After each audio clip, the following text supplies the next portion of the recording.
Well, there was a messenger in the first act. I'm not sure if that's mine. It wasn't clear. I mean, I think I'm supposed to do all of the messengers. Okay, that's good. I just need to know that. So, yeah, all right. We are now live on YouTube. Welcome all. My name's Paul Sugarman. This is the Instant Shakespeare Company, and today we're doing a reading of Timon of Athens, which is one of the plays in the first folio that we, as far as we know, was never actually performed during Shakespeare's lifetime. And Michael Gardner is our playmaster and playing Timon. I'm playing the messenger, soldier, Sempronius, second friend, and other roles, which hopefully I will figure them Yeah, out. please forgive me. I did my best to try to copy from the one I did in 2016, but I may have actually left a number in, like for Messenger, and I may have actually left the number in indicating Jackie's track rather than Paul's track. Yeah. It's not an easy one to cast, as you know. A lot of little parts. So you want to introduce people, Michael, or do you want me to Sure. introduce people? Okay. I'm Michael E. Gardner. I'm playing Tymon, and Kevin. You can say whatever roles you're doing. I'm Kevin Quinn. I'm reading Merchant, Old Man, First Senator, Servant, First Stranger, and Titus. Okay. And Sheila. Hello, I'm Sheila Spencer.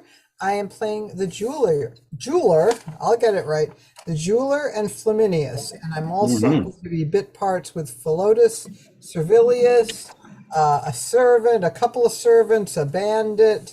You get the idea. You got it. Hi, Jackie. Hi, hello everybody. I am Jacqueline Margolis. Hi, and I am playing the painter, Cupid, Veros, and Paige and Timandra. Beautiful. Hi, Virginia. Hello, I'm Virginia Hammer, and today I'm going to be Flavius the Steward. And Kenneth Wayne. Hi.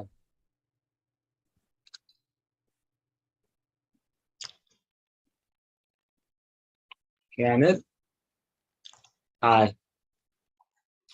Hi. Can you hear us? Kenneth. Oh, yeah. Well, my internet went out for the Okay, I hear you. That happens. I can hear. I'm Kenneth Wayne, Hi, Virginia. doing Apermantus as it's spelled in the folio. Wait, and Yasha. Hi, I'm Yasha Bilan. I'm playing Lucullus, First Lord, Caiphas, all, and then Lucius, Hortensius, and First Friend, which I couldn't locate in 3.5. So perhaps I'm First Senator? It's just there might be one line of a friend. If it's okay. Mark, hi. Yes, I'm Mark Gehring, and I'm playing the poet, as well as a fool, Servilius, Steward, Furnia, and perhaps a messenger at the last scene. Hi, Nika. Thank you for joining us. Hi. Hi everyone. It's such a delightful pleasure to see you and meet you all. But I think we probably met before, so such a delightful pleasure. Oh yes, I am Nika. I am playing a lot of men roles, so I'm gonna try to do my best to try to be a boy. And I'm just going down the list. I think I am Lord 2. Oh wait, there's one girl, Isidore. I think playing Lucilius, but way down, I think Act 3. Second friend and first thief, bandit, I think. So sorry, I'm just going down the list. Thank you. I was going to say it's all dudes in this play, but I'm so glad I made Flavius a female in this. Thank you, Virginia. Derek, where are you? I don't see you, but I know you got to be here somewhere, right? Hi, Derek. Yep, I'm right here. I am almost home, so okay. I will join you in computer and you can see me better. I'm playing Alcibiades. Derek Tarson's playing Alcibiades. Home from the wars. Okay, and is there Did I only have 10? I thought I had 11. Who else am I missing? Who are we missing? No, we've got 11. I think everybody's We have here. 11. You're 1, 2, 3, 4, twice. 5, 6, 7, 8, 9, 10. Did you? No, we're. Maybe I only cast 10? I thought I cast 11. We have 12 panelists right now, and you're on twice, Michael. So we do have 11 people here. Oh, okay. There's All me right. as well. I introduced myself at the beginning. Oh, okay. Paul. Yes, I forgot you. Thank you.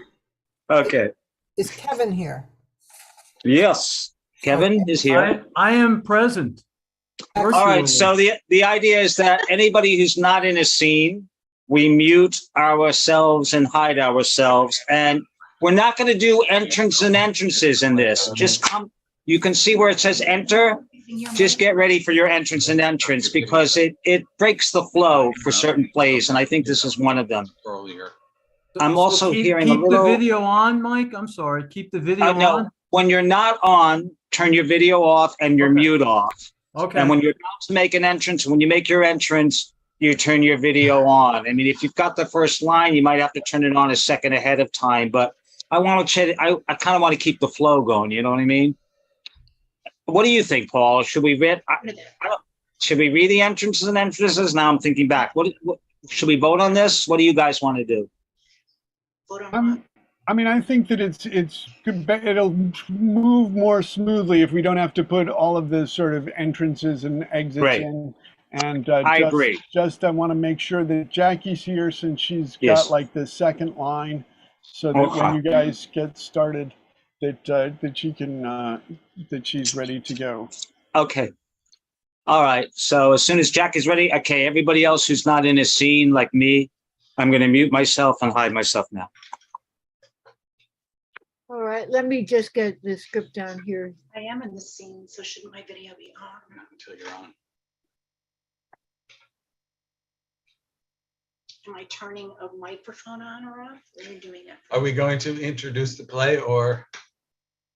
Well, we are. Jackie, you ready to go? Or I'm ready. Okay, this is The Life of Tymon of Athens by William Shakespeare, actus primus, scena prima. Good day, sir. I am glad you are well. I have not seen you long. How goes the world? Oh, well, so as it grows. That's well known. But what particular rarity? What strange, which manifold record not matches? See, magic of bounty, all these spirits thy power hath conjured to attend. I know the merchant. I know them both. The other's a jeweler. Oh, 'tis a worthy lord.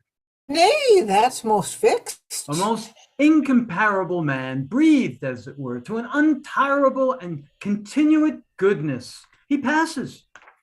I have a jewel here. Oh, pray, let's see it. The Lord Tymon, sir? If he will touch the estimate, but for that. When we for recompense have praised the vile, it stains the glory in that happy verse which aptly sings the good. 'Tis a good form. And rich. Here is a water, look ye. Oh, you are wrapped, sir, in some work, some dedication to the great Lord. Things slipped idly from me. Our posy is as a gown which uses from whence 'tis nourished. The fire in the flint shows not till it be struck. Our gentle flame provokes itself, and like the current flies, each bound it chases.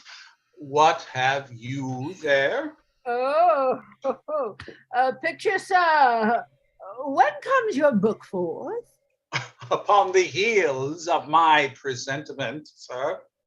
Let's see your piece. Oh, but 'tis a good piece. So 'tis. This comes off well and excellent. Oh, indifferent. Admirable. How this grace speaks his own standing. What a mental power this eye shoots forth. How big imagination moves in this lip. To the dumbness of the gesture, one might interpret. Oh, it is a pretty mocking of the life. Oh, here is a touch. Isn't it good? I will say of it, it tutors nature. Artificial strife lives in these touches livelier than life. Oh, how this lord is followed. Senators of Athens, happy men. Look, more. You see this confluence, this great flood of visitors. I have in this rough work shaped out a man whom this beneath world doth embrace and hug with amplest entertainment. My free drift halts not particularly, but moves itself in a wide sea of wax, not leveled nor no leveled malice infects one comma in the course I hold, but flies an eagle flight, both fold and forth on, leaving no track behind. How shall I understand you? I will unbolt you. I will unbolt to you. You see how all conditions, how all minds, as well of glib and slippery creatures as of grave and austere quality, tender down their services to Lord Tymon. His large fortune upon his good and gracious nature hanging subdues and properties to his love and tendance all sorts of hearts, yea, from the glass-faced flatterer to Apemantus, that few things loves better than to abhor himself. Even he drops down the knee before him and returns in peace, most rich in Tymon's nod. I saw them speak together.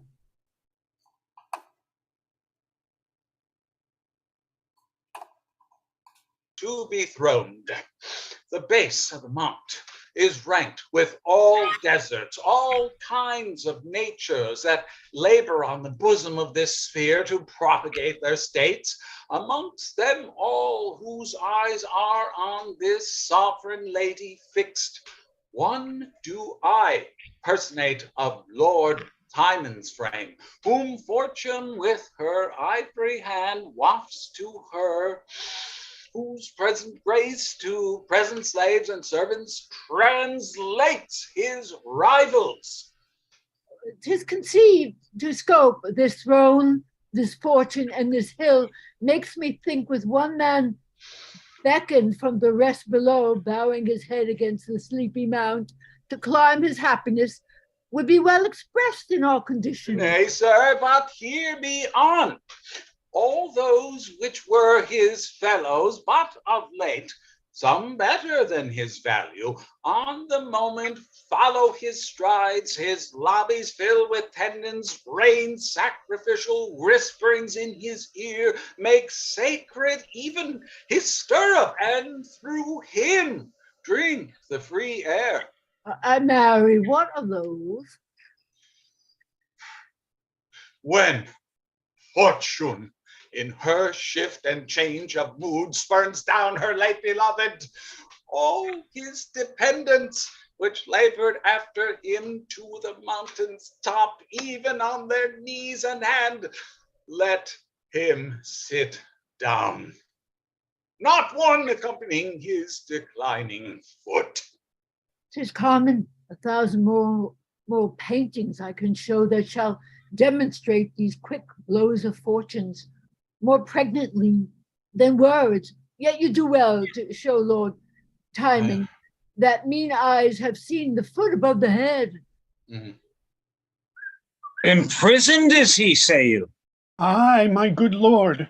5 talents is his debt, his means most short, his creditors most strait. Your honorable letter he desires to have him shut up, which failing periods his comfort.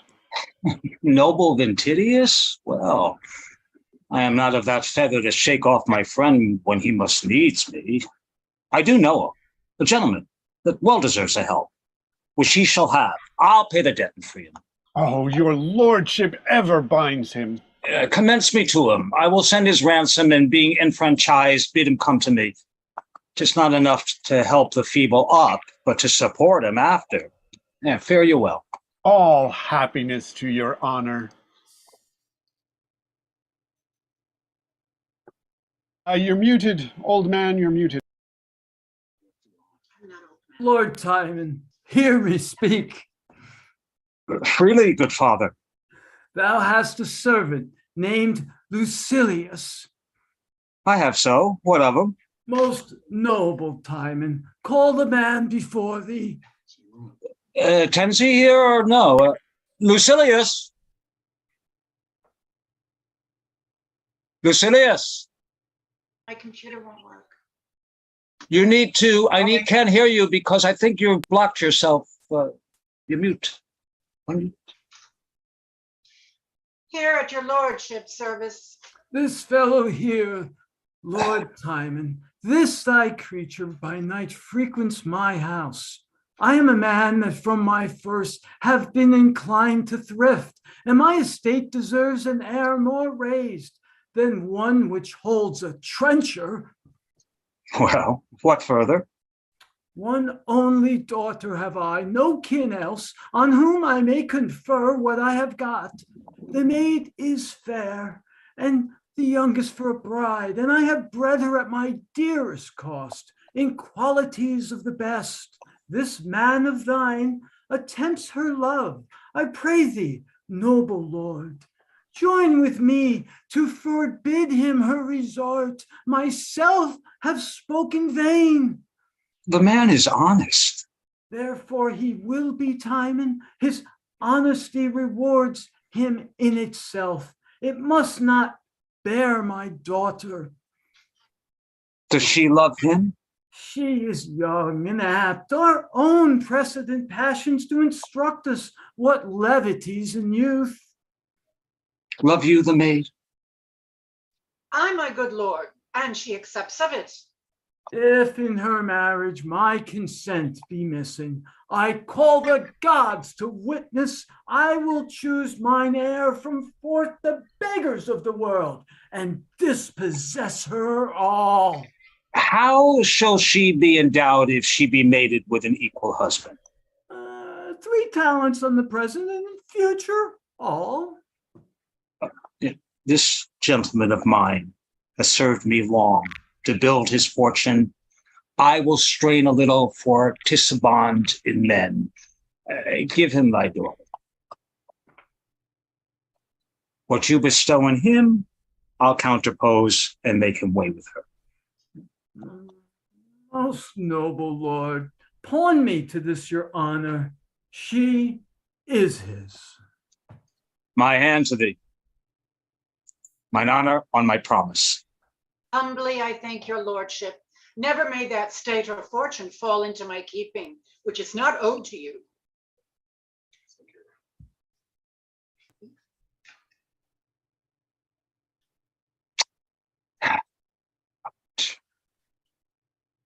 Poet? Vouchsafe my labor, and long live your lordship. I thank you. You shall hear from me anon. Go not away. What have you there, my friend? Oh, a piece of painting which I do beseech your lordship to accept. Painting is welcome. The painting is almost the natural man, for since dishonor traffics with man's nature, he is but outside. These penciled figures are, even such as they give out. I like your work, and you shall find I like it. Wait attendance till you further hear from me. Oh, the gods preserve ye. Well, fare you, gentlemen. Give me your hand. We must needs dine together. Sir, your jewel has suffered under praise. What, my lord? Dispraise? A mere satiety of commendations. If I should pay you for it as 'tis extolled, it would include me quite. My lord, 'tis rated as those which sell would give, but you well know things of like value differing in the owners are prized by their masters. I believe it, dear lord, you mend the jewel by the wearing of it. Well mocked. No, my good lord. He speaks in common tongue, which all men speak with him. Ah, look who comes here. Will you be chide? We'll bear with you, lordship. He'll spare none. Good morrow to thee, gentle Apemantus. Till I be gentle, stay thou for thy good morrow, when thou art Timon's dog and these knaves honest. Why dost thou call them knaves? Thou knowest them not. Are they not Athenians? Yes. Then I repent not. You know me, Epamantis. Thou knowest I do. I called thee by thy name. Thou art proud, Apemantus. Of nothing so much as that I am not like Tymon. Whither art going? To knock out an honest Athenian's brains. That's a deed thou die for. Right, if doing nothing be death by the law. How like is this painting, Apemantus? The best for the innocents. Wrote he not well that painted it? He wrought better that made the painter, and yet he's but a filthy piece of work. You are a dog. Thy mother's of my generation, what's she if I be a dog? Well, thou wilt dine with me, Apemantus. No, I eat not lords. And thou shouldest. Thou'st anger ladies. Oh, they eat lords, so they come by great bellies. That's a lascivious apprehension. So thou apprehendst it. Take it for thy labor. But how does thou like this jewel, Apemantus? How does thou like this? Not so well as plain dealing, which will not cast a man a what. What dost thou think it's worth? Not worth my thinking. How now, poet? How now, philosopher? Thou liest. Art not one? Yes. Then I lie not. Art not a poet? Yes. Then thou liest. Look in thy last work, where thou hast feigned him a worthy fellow. That's not feigned, he is so. Yes, he is worthy of thee, and to pay thee for thy labor. He that loves to be flattered is worthy of the flatterer. Heavens, that I were a lord. What wouldst thou do then, Apemantus? Even as Apemantus does now, hate a lord with my heart. What, thyself? Aye. Wherefore? That I had no angry wit to be a lord. Art not thou a merchant? Aye, Epamantus. Traffic confound the gods will not. If traffic do it, the gods do it. Traffic's thy god, and thy god confounds thee. What trumpet's that? 'Tis Alcibiades and some 20 horse, all of companionship. Pray, entertain them. Give them guide to us.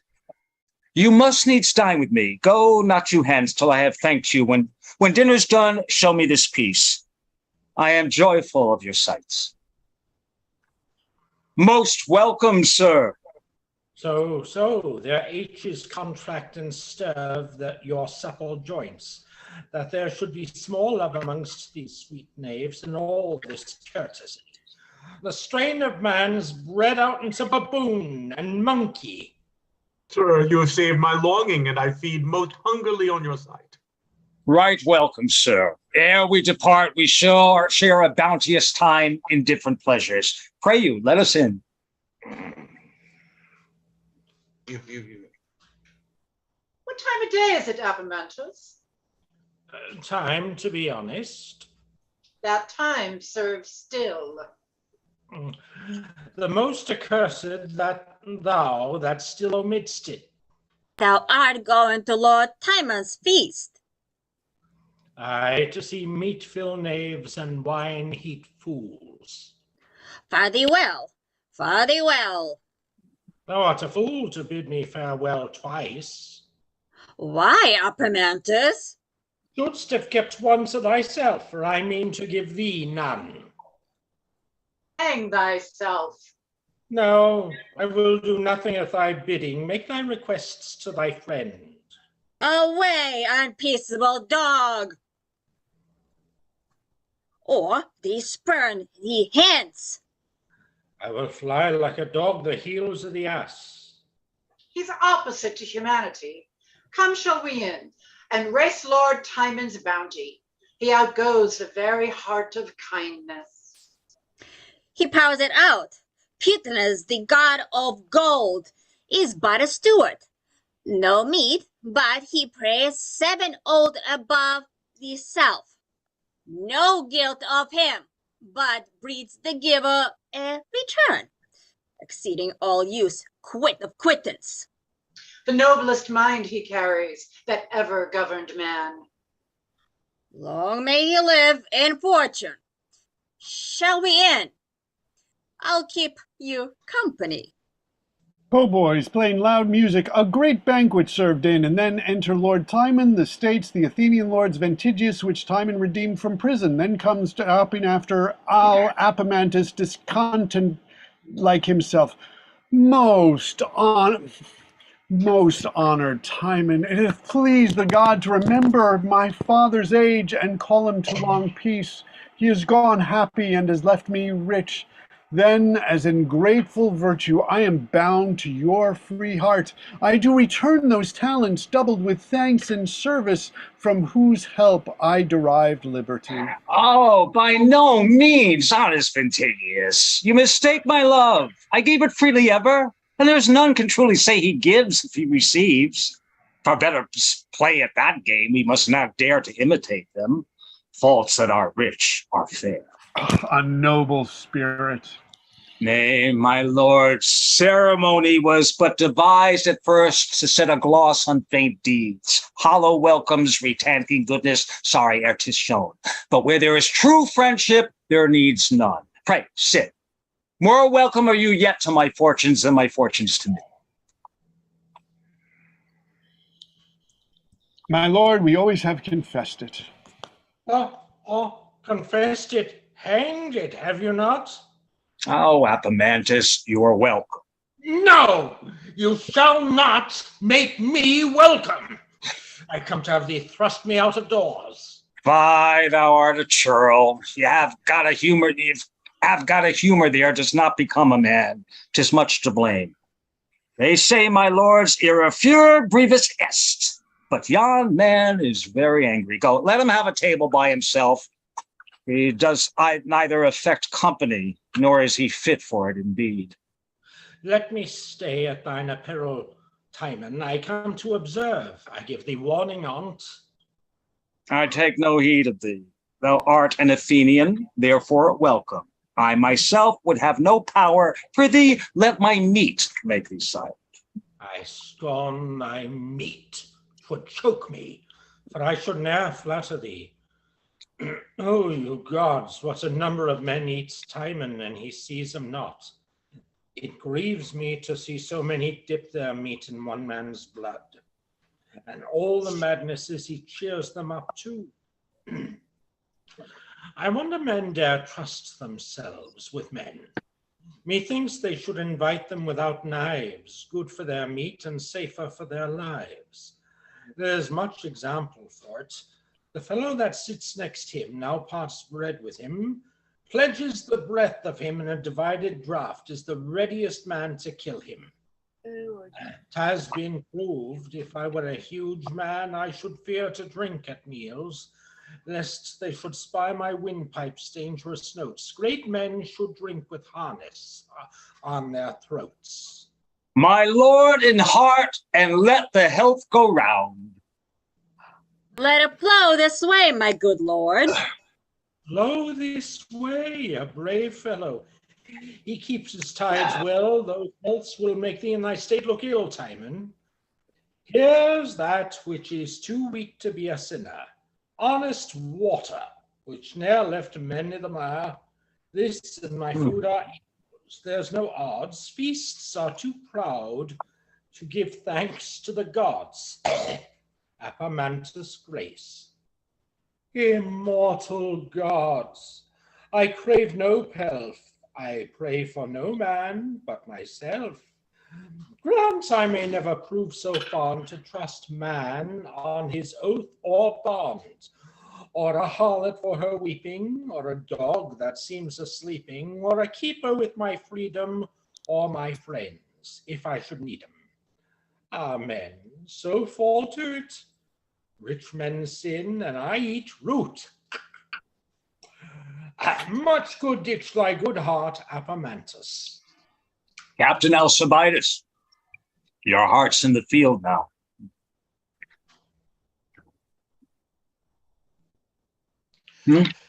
Alcibiades? Alcibiades, your heart's in the field now. Captain Alcibiades, where are you? Is your heart in the field?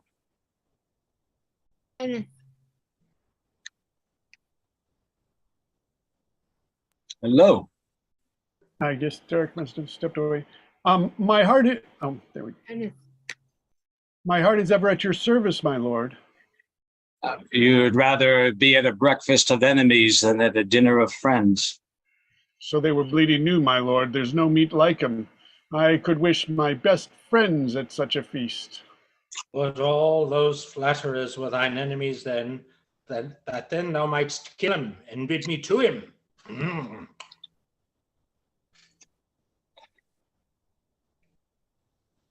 Lord one.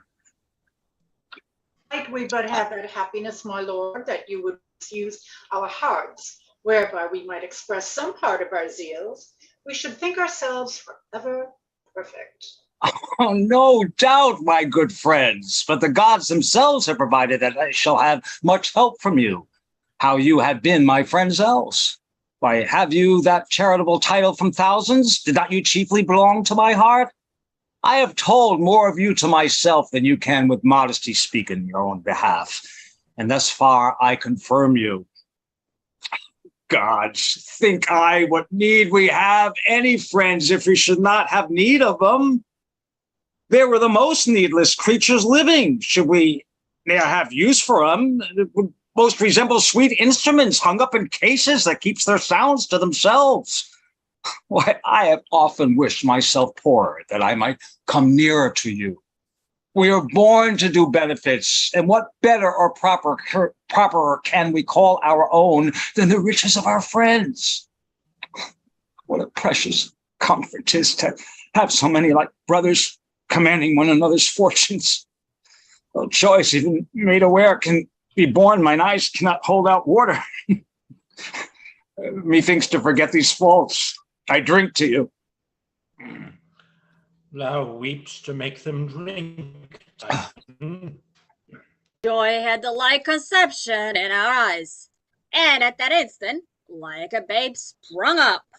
Oh, I love to think that babe a bastard. I promise you, my lord, you moved me much. Much. What means that trumpet? How now? Please you, my lord, there are certain ladies most desirous of admittance. Oh, ladies, what are their wills? There comes with them a forerunner, my lord, which bears that office to signify their pleasures. I pray, let them be admitted. Hail to thee, worthy Tymon, and to all that of his bounties taste. The 5 best senses acknowledge thee their patron, and come freely to gratulate thy plenteous bosom. Their taste touch all, please from thy table rise. They, when they now come, but to feast thine eyes. They're welcome all. Let them have kind admittance. Music, make their welcome. You see, my lord, how ample you are beloved. By day, what a sweep of vanity comes this way. They dance, they are mad women. Like madness is the glory of this life, as this pomp shows to a little oil and root. We make ourselves fools to disport ourselves and spend our flatteries to drink those men upon whose age we void it up again with poisonous spite and envy. Who lives that's not depraved or depraves? Who dies that bears not one sperm to their graves of their friend's gift? I should fear those that dance before me now would one day stamp upon me. 'Has been done, men shut their doors against a setting sun. You have done our pleasures much grace, fair ladies. Set a fair fashion on our entertainment, which was not half so beautiful and kind. You have added worth unto it and luster, and entertained me with mine own device. I am to thank you for it. My lord, you take us even at the best. Faith for the worst is filthy, and would not hold taking, I doubt me. Ladies, there is an idle banquet attends you. Please you to dispose yourselves. Oh, most Thankfully, thank my you, lord. Lord. Flavius, My lord? the little casket, bring me hither. Yes, my lord. More jewels yet? There is no crossing him in his humor, else I should tell him well, in faith I should. When all's spent, he'll be cross then, an he could. 'Tis pity bounty had not eyes behind, that man might ne'er be wretched for his mind. Where be our men?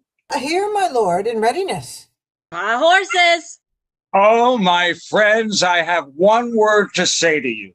Look you, my good, I must entreat you honor me so much as to advance this jewel. Accept it and wear it, kind my lord. I am so far already in your gifts. So are Are we. we all?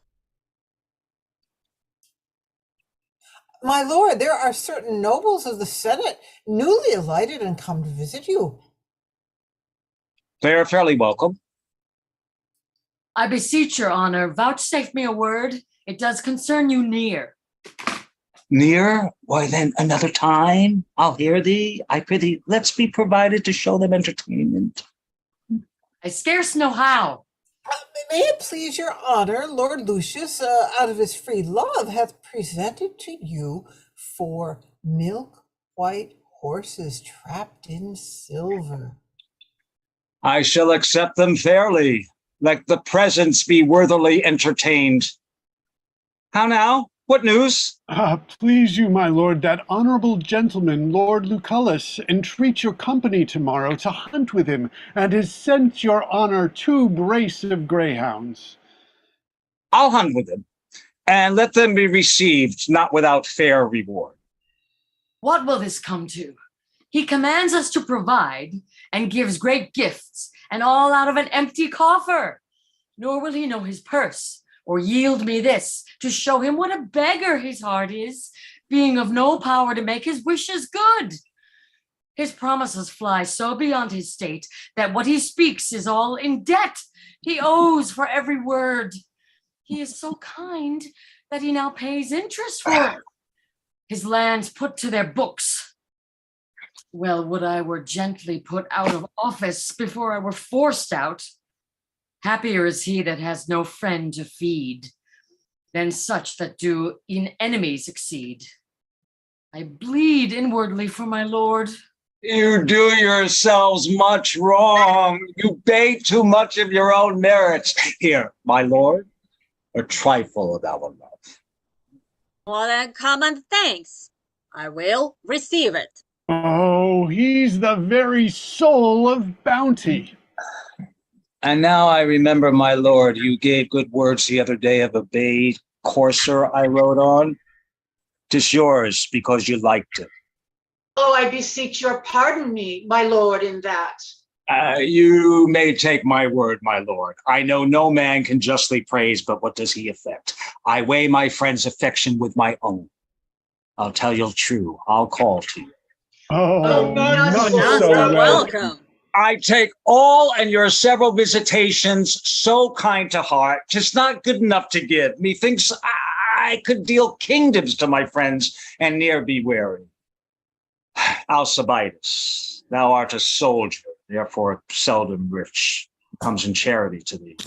For all thy living is amongst the dead, and all the lands thou hast lie in a pitched field. I defiled the land, my lord. We are so virtuously bound. And so am I to you. So infinitely endeared. All to you. Lights, more lights. The best of happiness, honor, and fortunes keep with you, Lord Tymon. Ready for his friends.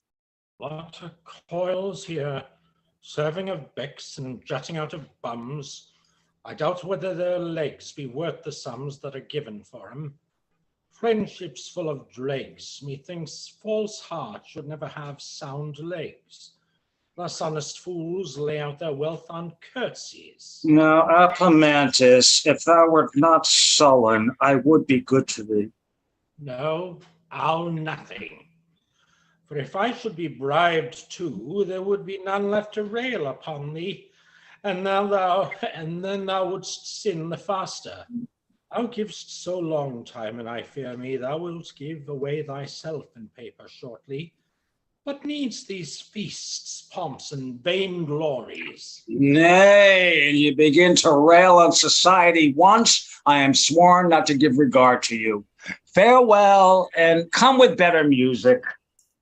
So, thou wilt not hear me now, thou shalt not then. I'll lock thy heaven from thee. Oh, that men's ears should be to counsel deaf, but not to flattery. Oh, in late 5,000, to Varro and Isidore he owes 9,000, besides my former sum, which makes it 5 and 20. Still in motion of raging waste. Turned it off and left it off. Cannot hold. It will not.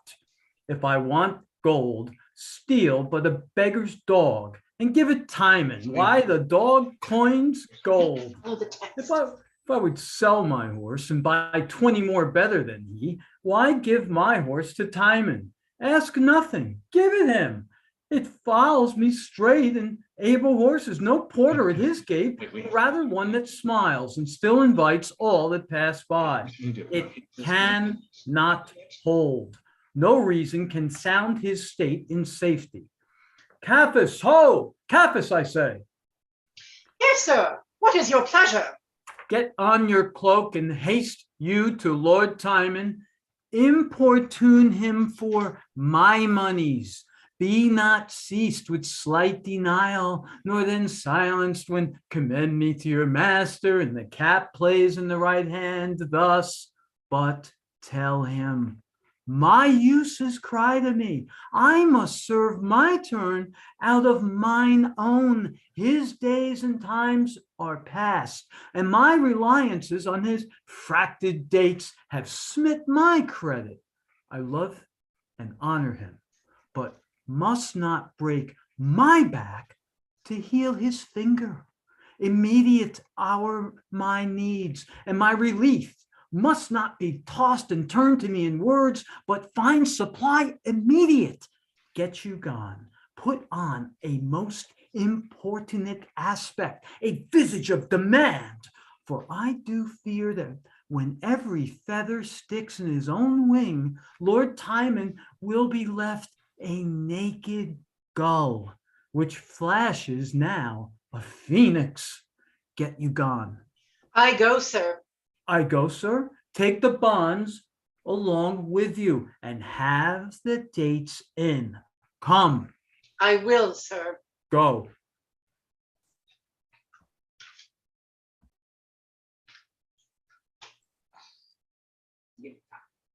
Sorry, I'm almost there. No care, no stop, so senseless of expense that he will neither know how to maintain it nor cease his flow of riot. Takes no account how things go from him, nor resume, nor care of what is to continue. Never mind, was to be so unwise, to be so kind. What shall be done, he will not hear till feel. I must be round with him. Now he comes from hunting. Fie, fie, fie, fine. No, I got it to move. No. It's my turn now. You're keeping me. Okay, you read it then. You read Gavin's. You read it. I don't know why you're interfering over here. I have no idea. Japhis? I'm up here. I'm not here. Good evening, Yes. Barrow. What, you come for money? Is it not your business to?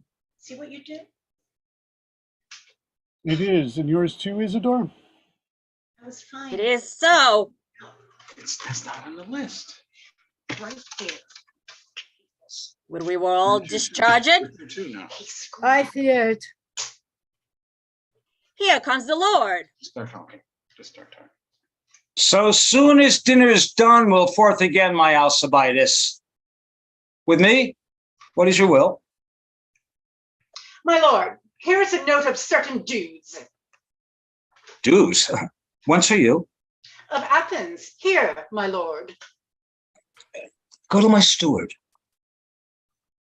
Please at your lordship, he hath put me off to the succession of new days this month. My master is awake by great occasion to call upon his own and humbly praise you that with your other noble parts, you'll sweet in giving him his right. Mine honest friend, I prithee, but repair to me next morning. Nay, good my lord. Contain thyself, good friend. When there are servant, my good lord. From Isidore, he humbly prays your speedy payment. If you did know, my lord, my master's wants. He's due on forfeiture, my lord, 6 weeks and past. Your steward puts me off, my lord, and I am sent expressly to your lordship. Give me breath, I do beseech you, good my lords. Keep on. I'll wait upon you instantly. Come hither, pray you. How goes the world that I am thus encountered with clamorous demands of debt, broken bonds, and the detention of long since due debts against my honor? Please, you gentlemen, the time is unagreeable to this business. Your importunacy cease till after dinner, that I may make his lordship understand wherefore you are not paid. Do so, my friends. See them well entertained. Pray you, draw near. Stay, here comes the fool with Apomentus. Let's have some sport with him. Hang him, he'll abuse us. A plague upon him, dog. How dost, fool? Dost dialogue with thy shadow? I speak not to thee. No, 'tis to thyself. Come away. There's a fool hangs on your back already. No, thou standst single, thou'rt not on him yet. Where's the fool now?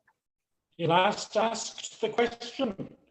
Poor rogues and usurers men, boards between gold and want. What are we, Apomontus? Asses. Why? Why? If you ask me what you are and do not know yourselves, speak to him, fool. How do you, gentlemen? Gramercy, Gramercy, fool. How does your How does your mistress? mistress?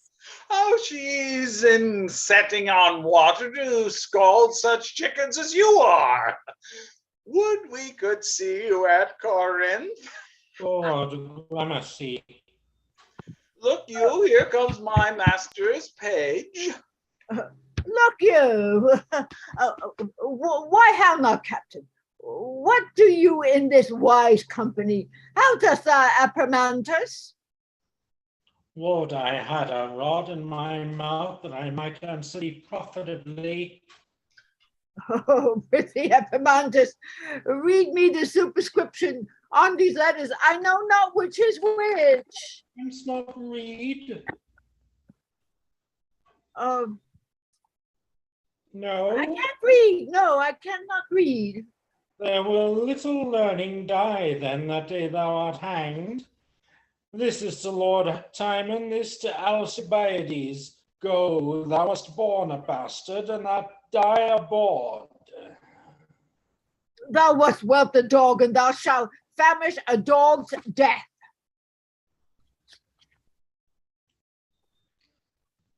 She is gone. E'en so thou outrunst grace. Fool, I will go with you to Lord Tymon's. Will you leave me there? If Tymon stay at home. You three serve 3 usurers. I would they I serve would they us. serve They're us. serving us. So would I. As good a trick as ever hangman served thief. Are you 3 usurers men? I Fool. I think no usurer but has a fool to his servant. My mistress is one, and I am her fool. When men come to borrow of your masters, they approach sadly and go away merry. But they enter my master's house merrily and go away sadly. The reason of this. I could render one. Do it then, that we may account thee a whoremaster and a knave, which notwithstanding thou shalt be no less esteemed. What is a whore master fool? A fool in good clothes and something like thee. 'Tis a spirit, sometimes appears like a lord, sometimes like a lawyer, sometimes like a philosopher with 2 stones more than's artificial 1. He is very often like a knight, and generally in all shapes that man goes up and down in, from 80 to 13, this spirit walks in. Thou art not altogether a fool. Nor thou altogether a wise man, as much foolery as I have, so much wit as thou lackest. That answer might have become momentous. Aside, Here comes Lord Tymon. Come with me, fool, come.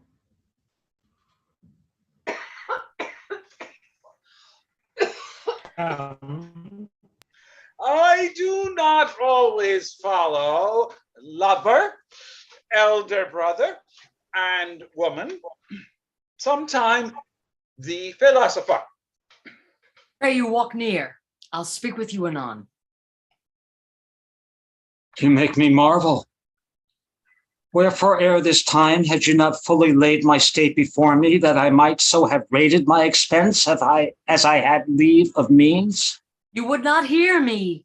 At many leisures I proposed. Go to. Perchance some single vantages you took when my indisposition put you back, and that an aptness made you minister thus to excuse yourself? Oh, my good Lord. At many times I brought in my accounts, laid them before you. You would throw them off and say you sound them in mine honesty. When for some trifling present you have bid me return so much, I have shook my head and wept. Yea, against the authority of manners, prayed you to hold your hand more close. I did endure not seldom, nor no slight checks, when I have prompted you in the ebb of your estate and your great flow of debts.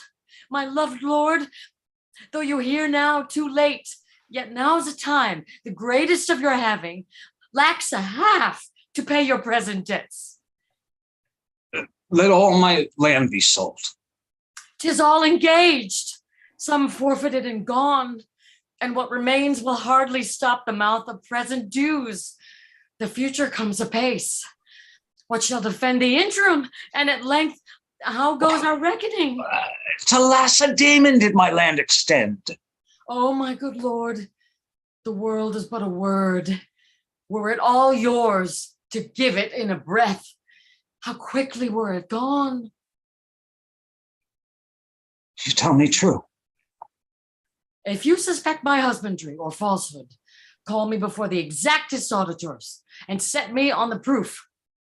So the gods bless me when all our offices have been oppressed with riotous feeders, when our vaults have wept with drunken spilt of wine, when every room hath blazed with lights and brayed with minstrelsy. I have retired me to a wasteful cock and set mine eyes at flow. Prithee, no more. Heavens, have I said, the bounty of this Lord. How many prodigal bits have slaves and peasants this night and glutted? Who is not Timon's? What heart, head, sword, force, means, but is Lord Timon's? Great Timon, noble, worthy, royal Timon. Ah, when the means are gone that buy this praise, the breath is gone, whereof this praise is made.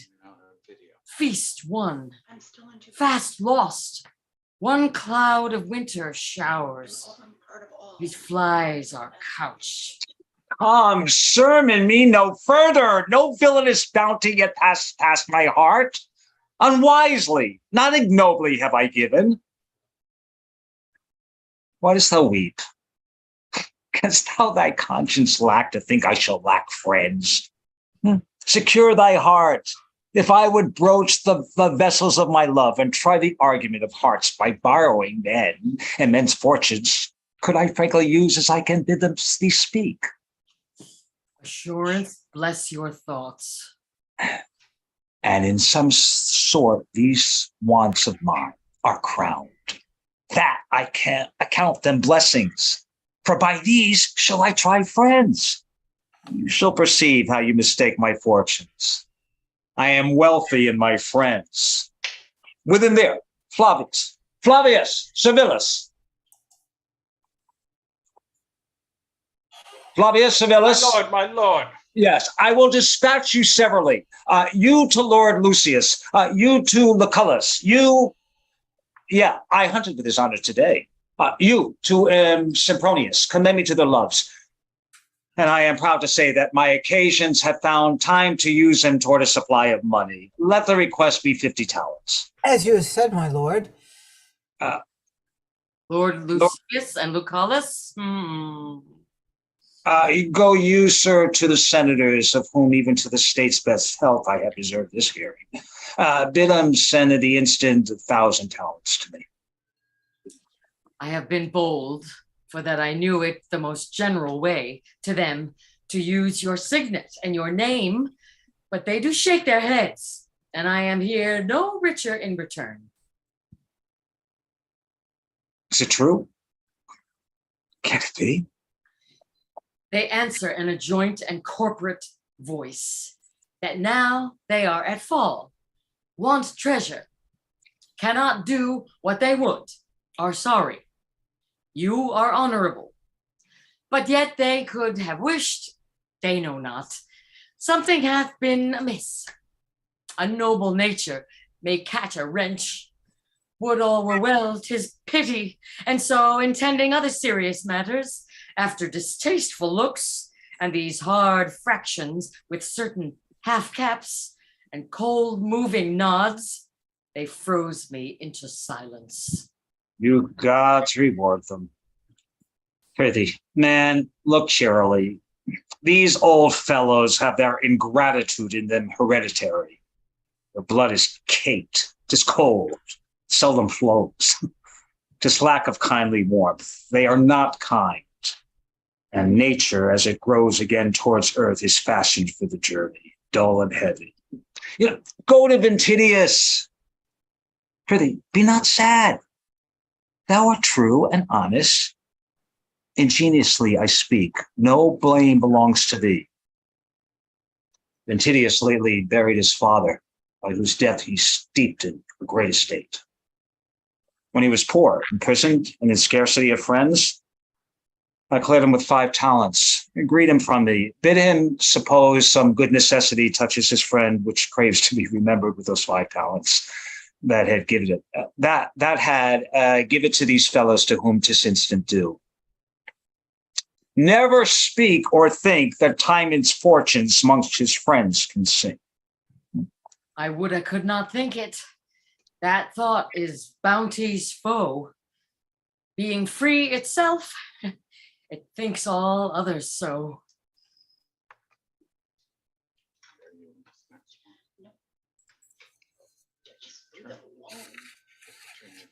It's been off. That picture's not there because I turned it Flaminius waiting to speak with the Lord from his master, enters, a servant to him. I have told my lord of you. He's coming down to you. I thank you, sir. Here's my lord. One of the Lord Tymon's men? A gift I warrant. Why, it's right. I dreamt of a silver basin and air tonight. Flaminius, honest Flaminius, mwah! You are very respectfully welcome, sir. Fill me some wine. And how does that honorable, complete, free-hearted gentleman of Athens, that very bountiful good lord and master? His health is well, sir. I am right glad that his health is well, sir. And what hast thou worthy a cloak, pretty Flaminius? Faith, nothing but an empty box, sir, which in my lord's behalf I commend to entreat your honor to supply, who have great and instant occasion to use 50 talents, hath sent to your lordship to furnish him. No, nothing doubting your present assistance therein. La la la la la, mwah. Nothing doubting, says thee. Alas, good lord, a noble gentleman, 'tis, if he would not keep to good house. Many a time and often I didn't with him, and told him, oh not, and come again to supper to him of purpose, to have him spend less, and yet he would embrace no counsel, take no warning by my coming. Every man has his fault, and honesty as his. Told him, or not, but I could here be him formed. Please, your lordship, here is the wine. Flaminius! I have noted thee always wise. Here to thee. Your lordship speaks your pleasure. I have observed thee always for a toward a prompt spirit. Give thee thy due, and one that knows what belongs to reason, and canst use the time well. If the time was well thee, good parts in thee get you gone, Sarah. Draw near, honest Flaminius. Thy lord is bountiful gentleman, but thou art wise. Thou knowest well enough, although thou comest to me, that this is no time to lend money, especially upon bare friendship without security. Here's 3 solidars for thy good boy Winky at me, and say thou sawest me not. Fare thee well. Is it possible the world should so much differ, and we alive that lived? Oh, fly damned baseness to him that worships thee. Now I see thou art as a fool, and a fit for thy master. May these add to the number you may scald thee. Let molten coin be thy damnation. A disease of a friend, and not himself, has friendship such a faint and milky heart it turned in less than 2 nights? Oh, you gods, I feel my master's passion. This slave, unto his honor, has my lord's meat in him. Why should it thrive and turn to nutriment when he is turned to poison? Oh, may diseases only work upon it. When he's sick to death, let not that part of nature which my Lord paid for be of any power to expel sickness. but prolong his hour.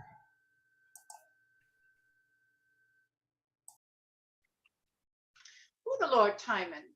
He is my very good friend and an honorable gentleman. We know him for no less, though we are but strangers to him. But I can tell you one thing, my lord, and which I hear from common rumors. Now Lord Timon's happy hours are done and past, and his estate shrinks from him. I know. Do not believe it. He cannot want for money. Oh, but believe you this, my lord, that not long ago one of his men was with the Lord Lucullus to borrow so many talents, nay, urged extremely for it, and showed what necessity belonged to it, and yet was denied. How? I tell you, denied, my lord. What a strange case was that. Now, before the gods, I am ashamed on it. Denied that honorable man? There was very little honor showed in it. For my own part, I must needs confess, I have received some small kindnesses from him, as money, plate, jewels, and such like trifles, nothing comparing to his, yet had he mistook him and sent to me, I should never have denied his occasion so many talents. See by good hap yonders, my lord, I have sweat to see his honor, my honored lord. Isn't that Lucullus now? Yes. So it's not me. I don't know. Somebody else.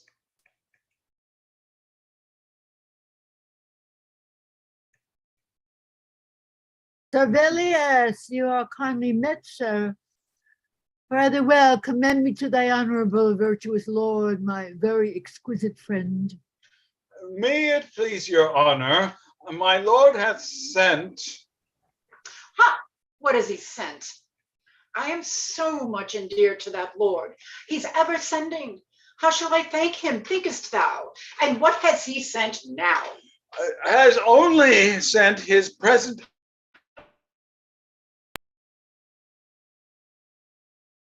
Uh-oh, you froze. You froze. Mark, you're frozen. Frozen. Oh. I'm playing Lucius. Right. Present occasion now, my lord, requesting your lordship to supply his instant use with so many talents. I said that. I already said that. Yeah, but we Who's didn't hear you. Lucilius? Who's Lucilius? Who's playing Lucullus? Lucullus. So it should be Lucius. So, I mean, Lucius, Yasha. thank you. It should be. I'm No, playing Lucius, but it says Lucullus. Yeah, but it should be Lucius. So. Oh, okay. Okay. Well. So okay. I know his lordship is but merry with me. He cannot want 5,500 talents. But in the meantime, he wants lease, my lord. If his occasion were not virtuous, I should not urge it half so faithfully. Dost thou speak seriously, Servilius? Upon my soul, 'tis true, sir.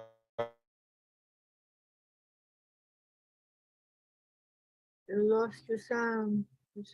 Yeah, Mark, your thing is. Unluckily, it happened that I should purchase the day before for a little part and undo a great deal of honor. Servilius, now before the gods, I am not able to do the more best, I say. I was sending to use Lord Tymon myself. These gentlemen could witness, but I would not for the wealth of Athens. I had done now commend me bountifully to his good lordship. And I hope his honor will conceive the fairest of me, because I have no power to be kind. And tell him this from me. I count it one of my greatest afflictions, say, that I cannot pleasure such an honorable gentleman. Good Servilius, will you befriend me so far as to use mine own words to him? Yes, sir, I shall. I'll look you out a good turn, Servilius. True as you said, Tymon is shrunk indeed, and he that's once denied will hardly speed. Do you observe this, Hostilius? Aye, too well. Why, this is the world's soul, and just of the same piece as every flatterer's sport. Who can call him his friend that dips in the same dish? For in my knowing, Tymon has been this lord's father, and kept his credit with his purse, supported his estate. Nay, Timon's money has paid his men their wages. He ne'er drinks, but Timon's silver treads upon his lip. And yet, oh, see the monstrousness of man when he looks out in an ungrateful shape. He does deny him in respect of his. What charitable men afford to beggars? Religion groans at it.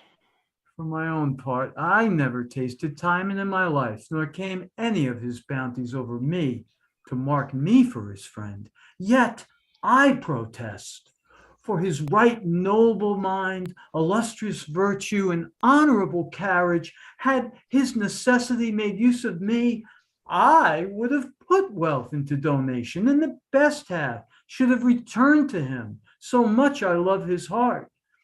But I perceive men must learn now with pity to dispense, for policy sits above conscience. Must he needs trouble me in it? Above all others, he might have tried Lord Lucius or Lucullus, and now Ventigius is wealthy too, whom he redeemed from prison. All these owe their estates unto him. My lord, they have all been touched and found base metal, for they have all denied him.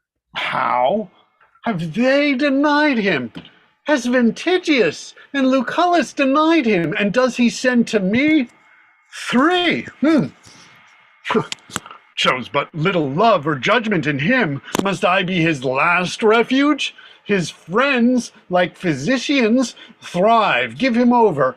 Must I take the cure upon me? Has much disgraced me in it. I'm angry at him, that might have known my place. I see no sense for it, but his occasions have wooed me first. For in my conscience, I was the first man that e'er received gift from him. And does he think so backwardly of me now, that I'll requite it last? No, so it may prove an argument of laughter to the rest, and amongst the lords be thought a fool. I'll rather than the worth of thrice the sum had sent to me first. But for my mind's sake, I'd such a courage to do him good, but now return, and with their faint reply this answer join: who bates mine honor shall know my coin. Excellent. Your lordship's a goodly villain. The devil knew not what he did when he made man politic. He crossed himself by it, and I cannot think but in the end the villainies of man will set him clear. How fairly this lord strives to appear foul, takes virtuous copies to be wicked, like those that under hot ardent zeal would set whole realms on fire of such a nature as his politic love. This was my lord's best hope. Now all are fled, save only the gods. Now his friends are dead. Doors that were never acquainted with their wards, many a bounteous year, must be employed now to guard sure their master. And this is all a liberal course allows. Who cannot keep his wealth must keep his house. Well met, good morrow, Titus and Hortensius. The like to you, kind Varro. Lucius, what do we meet together? So I read them both. Lucius? I read them both, is that correct? I read both Hortensius and Lucius. Yes, Looks like it. that's what he did. So I guess I'm reading them both. So I'll just talk to myself like this. Yeah. Aye, and I think one business does command us all. For mine is money. So is theirs and ours. And Sir Philetus too. Good day at once. Welcome, good brother. What do you think the hour? Laboring for 9. So much? Is not my lord seen yet? Not yet. I wonder on it. He was wont to shine at 7. Aye, but the days are waxed shorter with him. You must consider that a prodigal course is like the sun's, but not like his recoverable, I fear. 'Tis deepest winter in Lord Tymon's purse. That is, one may reach deep enough and yet find little. I am of your fear for that. I'll show you how they observe a strange event. Your lord sends now for money, Most true, he does. and he wears jewels now of Timon's gift, for which I wait for money. It is against my heart. Mark how strange it shows, Timon in this. Should pay more than he owes, and in as if your lord should wear rich jewels and send for money for him. I'm weary of this charge. The gods can witness. I know my lord has spent of Timon's wealth, and now ingratitude makes it worse than stuff. Yes, mine's 3,000 crowns. What's yours? 5,000 mine. Oh, 'tis much deep. And it should seem by the sum your master's confidence was above mine. Now surely he had equaled. One of Lord Timon's men. Flaminius, sir, a word. Pray, is my lord ready to come forth? No, indeed he is not. We attend his lordship. Pray signify so much. I need not tell him that. He knows you are too diligent. Ha! Is not that his steward muffled so? He goes away in a cloud. Call him, call him. Do you hear, sir? By your leave. What do you ask of me, my friend? We wait for certain money here, sir. Aye. Money Money as we're certain as you're waiting, for sure enough. For sure enough. Why then, preferred you not your sons and this, you're not this character in this scene. When your false masters eat of my lord's meat, then they could smile and fawn upon his debts and take down the interest into their gluttonous maws. You do yourselves but wrongs to stir me up. Let me pass quietly. Leave it, my lord, and I have made an end. I have no more to reckon he to spend. Aye, but this answer will not serve. If 'twill not serve, 'tis not so base as you, for you serve knaves. What does his cashiered worship, mother? No matter what, he's poor, and that's a revenge enough. Who can speak broader that he that has no house to put his hand in shall may rail against great buildings? Oh, here's Servilius. Now we shall know some answer. If I might beseech you, gentlemen, to repay some other hour, I should derive much from it. For take it of my soul, my lord leans wondrously to discontent. His comfortable temper has forsook him. He's much out of health and keeps his chamber. Many do keep their chambers, are not sick. And if it be so far beyond his health, methinks he should the sooner pay his debts and make a clear way to the gods. Good gods. We cannot take this for answer, sir. Servilius, help me, my lord, my lord! What? Are my doors opposed against my passage? Have I been ever free, and must my house be my retentive enemy? My jail, the place which I have feasted? Does it now, like all mankind, show me an iron heart? Yes. I'm not on the page, I can't read it. 55. Put in now, Titus. My lord, here is my bill. I know, but it's going to take a while to get to it. Here's mine. And mine, my lord. And ours, my lord. All our bills. Knock me down with them. Cleave me to the girdle. Alas, my lord. Cut my heart in summers. Mine, 50 talents. Yeah, tell my blood. 5,000 crowns, my lord. 5,000 drops, pay that. What's yours? And yours? My lord, my lord. Tear me, take me, and the gods fall upon you.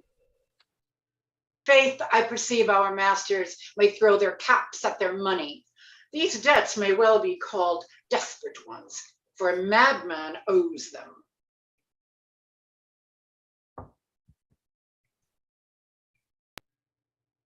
Tymon, you come back. Yes, they have even put my breath from me, the slaves, creditors, devils. My dear lord. Hi, I thought I was. What if it should be so? I thought I was steward. My lord. Yeah, you were the steward. Are you? No, you're not. No, that's No, Mark, Virginia is supposed to be the steward. Steward is Flavius, not you, Mark. No. That's not the way that's not way that. Oh Lord, it's Flavius. All right. But you put it that way in the spreadsheet because he's in disguise, I think, is what you did. And you put actor 1 for that. Okay, never mind. I'm sorry. Do whatever you want. Do whatever you want. Fine. I bow out. They have even put my breath from me, the slaves, creditors, devils. My dear lord. What if it should be so? My lord. I'll have it so. My steward. Here, my lord. So fitly. Go. Bid all my friends again. Lucius, Lucullus, and Sempronius, Luxora, all. I'll once more feast the restless. Oh, my lord, you only speak from your distracted soul. There's not so much left to furnish out a moderate table. Be it not in thy care. Go, I charge thee. Invite them all. Let in the tide of knaves once more. My cook and I'll provide. My lord, you have my voice to it. The fault's bloody.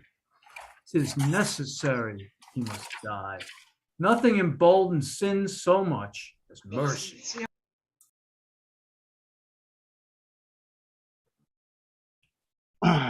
Most true, the law shall bruise him. Honor, health, and compassion to the Senate.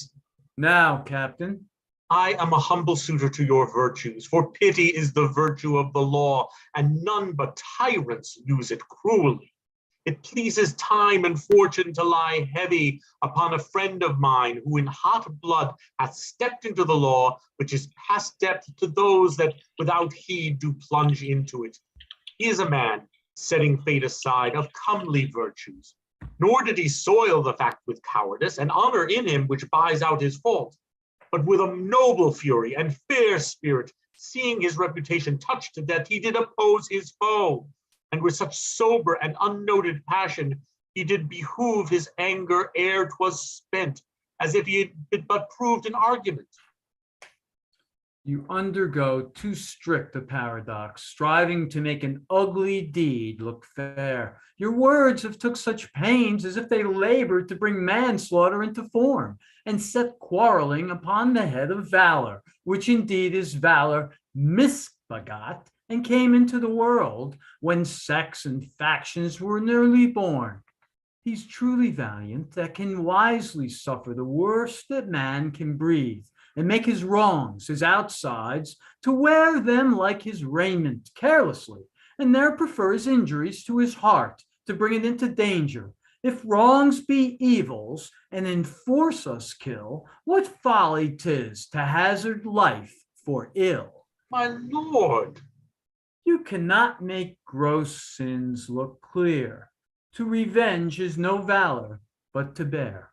My lords, then under favor, pardon me if I speak like a captain.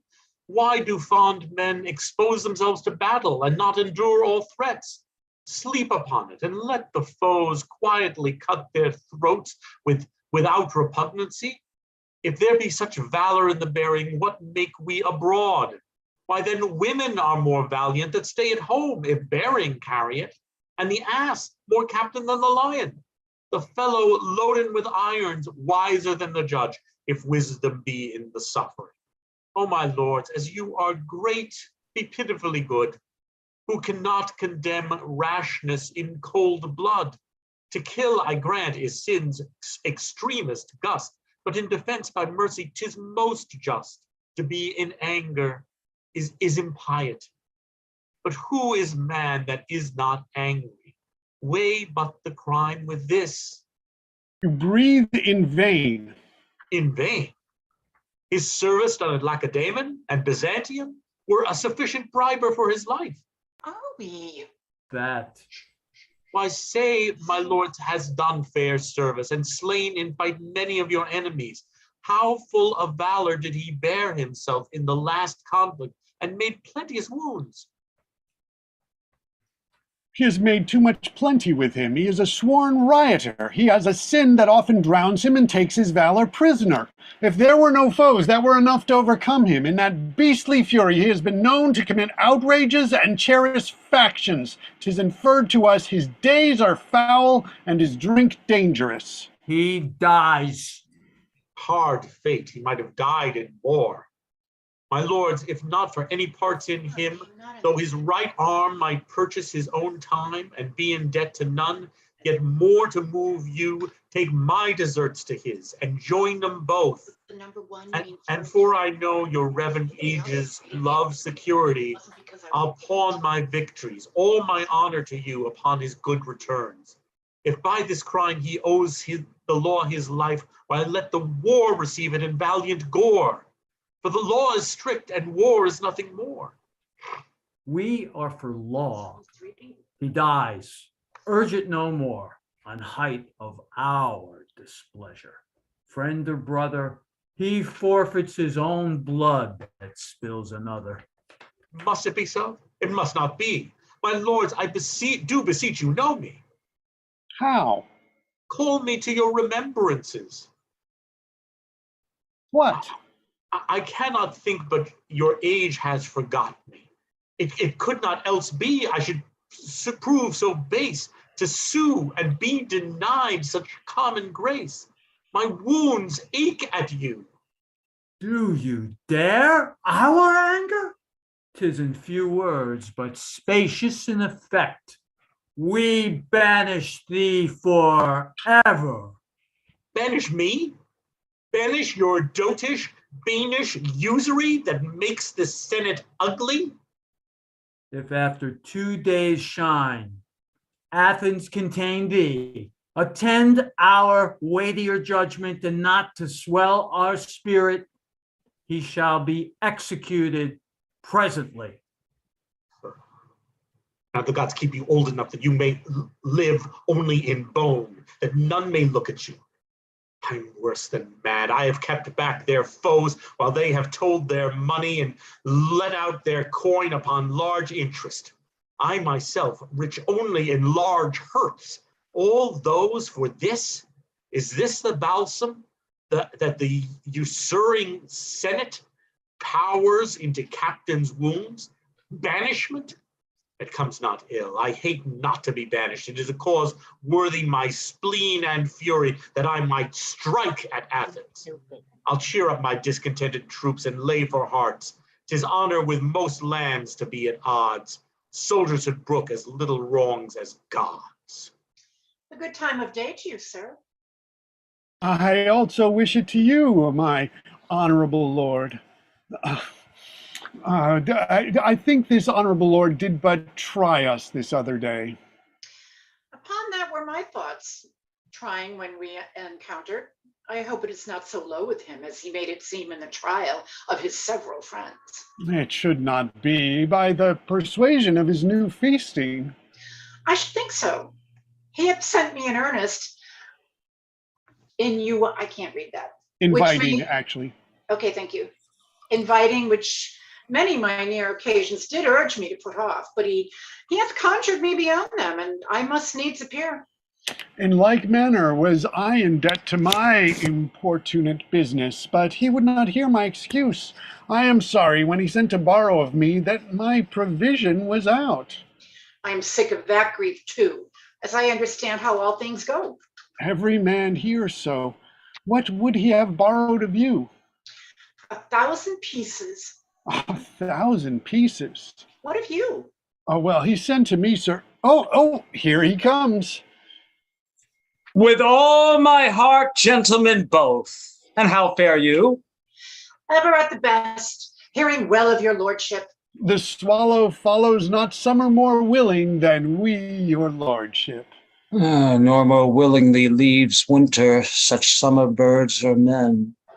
Gentlemen, our dinner will not recompense this long stay, so feast your ears with the music, while, if they will fare so harshly at the trumpet sound, we shall to it presently. I hope it remains not unkindly with your lordship that I returned you an empty messenger. Ah, sir, let it not trouble you. My noble lord. Hi, my good friend, what cheer? My most honorable lord, I'm e'en sick of shame that when your lordship this other day sent to me, I was so unfortunate a beggar. Big not on it, sir. If you had sent but 2 hours before. Let it not cumber your better remembrance. Come, bring it all together. All covered dishes? Royal chair, I warned you. Doubt not that, if money and season can yield it. How do you? What's the news? Alcibiades, it is banished. Hear you of it? Alcibiades banished? 'Tis so, be sure of it. How? How? I pray you, upon what? My worthy friends, will you draw near? Tell you more anon. Here's a noble feast towards. This is the old man still. Wilt hold? Wilt hold? It does, and time will, and so I do conceive. Each man to his stool, with that spurs he would to the lip of his mistress. Your diet shall be in all places alike. Make not a city feast of it to let the meat cool ere we can agree upon the first place. Sit, sit. The gods require our thanks. You great benefactors, sprinkle our society with thankfulness. For your own gifts make yourselves praised, but reserve still to give, lest your deities be despised. Lend to each man enough that one need, not lend to another. For were your godheads to borrow of men, men would forsake the gods. Make the meat be loved more than the man that gives it. Let no assembly of 20 be without a score of villains. If there sit 12 women at the table, let a dozen of them be as they are. The rest of your fees, O gods, the senators of Athens, together with the common leg of people, what is amiss in them, you gods make suitable for destruction. For these my present friends, as they are to me nothing, so in nothing bless them, and to nothing are they welcome. Uncovered dogs and lap. What does his lordship mean? I know not. I know not. May you a better feast never behold, ye not of mouth friends. Smoke and lukewarm water is your perfection. This is Tymon's last, who stuck and spangled you with flatteries, washes it off and sprinkles it at your faces, you reeking villainy. Live loathed and long, most smiling, smooth, detested parasites, courteous destroyers, affable wolves, meek bears. Yeah, you fools of fortune, trench your friends. Time flies, Japanese slaves, vapors and minichaks of man and beast. The infinite malady crushed you quite over. Oh, what does thou go? Soft, take the physic first, thou too, and thou. Stay, I will lend thee money, borrow none. What, all in motion? Henceforth be no feast where the villain's not a welcome guest. Burn house, sink Athens. Henceforth hated be of Tymon, man, and all humanity. How now, my lords? Are we out? Know you the quality of Lord Tymon's fury? Push, did you see my cap? I have lost my gown. He is but a mad lord, and naught but humor sways him. He gave me a jewel the other day, and now he has beat it out of my hat. Did you see my jewel? Did you see my cap? Here 'tis. Here lies my gown. Let's make no stay. Lord Timon's mad. I feel it upon my bones. One day he gives us diamonds, next day stones. Okay, we're going to take a 5-minute break. I've got to leave and come back on because I'm having a sound problem. Sometimes it gets better if I go back on. So I'm going to leave and come back on. Okay, Paul? I'll be right back. All right. Yeah, we'll take a 5-minute break here. We're at about 9:36, so we'll start again at 9:41. Sorry about the confusion there, Mark. I was looking at the spreadsheet, and you were correct. It did say that you were the steward there, but it shouldn't have, because that is. Well, listen, I had to take it from that. I'm sorry, Virginia. Yeah, no, that's what happened, and I mean, we have problems with this. That in that there's a lot of confusion, like the whole thing where like the friend 2 is also Sempronius, who's the person who was asked for money and all of those sorts of things. But again, because this was not done, was not performed in Shakespeare's lifetime, one of the advantages of the other plays in the folio that come from the Playhouse copies is that a lot of these things had been sort of cleared up, and so they hadn't. And then on top of that, there was an additional sort of little. Well, you also have in the spreadsheet, you have various servant characters split between two people between different scenes, such as Servilius and what is it, Lucilius? Flaminius. Yeah, you have Flavius. The servants. You have the way Flavius. the spreadsheet has it. Yeah. So I'm Yeah, no, it is very confusing, and okay. I'm So sorry about I was that. just taking it from there. So Yeah, no, that's sorry what to we can ruffle do. And feathers. that's what happens. So yeah. Okay, it's all right with me. Yeah, no, sorry about that. And it's just sort of like also like, especially you have Lucius and Lucullus, and then you have basically another Lucius. You know, there's a lot that really is confusing with that. But yeah, sorry about that there. By the way, you guys are all amazing. Everybody's just fantastic and phenomenal. Like I'm just sitting here, like listening to everyone. I'm like, oh my God. Feels like so real. Like I'm like, oh my God, so real. Yeah, because there is so many things that are very, very modern about this, as all of us sort of have much more experience nowadays than people in, well, I mean, back in Shakespeare's time, they were starting things about debt, and there's a fair amount of play. I mean, also Merchant of Venice, where debt becomes a really, really important factor. But I always thought it would be fun when Michael Bloomberg was mayor to sort of do a production of this with having a character who looked very much like Michael Bloomberg. Although he has so much money that he still can give loads and loads of it away, and still has plenty. I would love to see this play performed. Yeah, You don't see it that often. Yeah. You could have Trump be Tymon. Somebody has. Oh, come on. No, you never buy it, because the idea of him being generous, even when he had money, he was never a generous guy, you know? Let's leave him out of it. He's all over. I can't get away from him. Give us some money. Well, I can't but help see a little bit of a parallel, like the dinner scene with Titus Andronicus. Yeah. A little bit. Yeah, and you also, I mean, there are other things that he sort of used other ways, like the whole thing with Alcibiades being banished, and then, well, spoiler alert, later he'll come back to Athens, which is, absolutely very much like Coriolanus. And so yeah, it's a lot of things. They say that this was published in the first folio because they didn't think they could get Troilus and Cressida in. And so they wanted to have these things in, and some scholars believe that it's a collaboration between Shakespeare and Thomas Middleton, who is another prominent writer who they also think may have contributed to Measure for Measure and actually the Scottish play.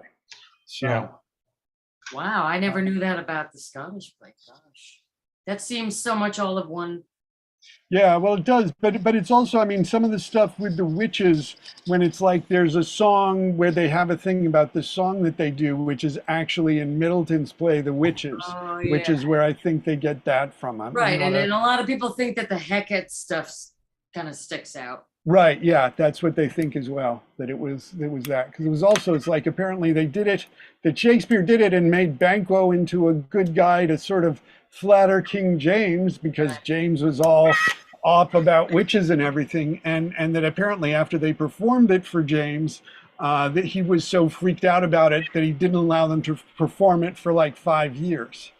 So it is interesting in that way as well. And there's a lot of sort of apocryphal stories that we don't know, that the idea that the actress who was the actor who was playing Lady M died during the play, and that Shakespeare had to go on. But that story came many years afterwards, so I can't really give it any credence. So, Whenever you're ready to start, we can start. It seems like the sound is better since I went out and that came back in. Yep, sounds good. Okay, so yeah, we're ready to go. It's 9:41, so back to Everybody Tymon. else has to leave. I'm alone in this one. I'm all alone.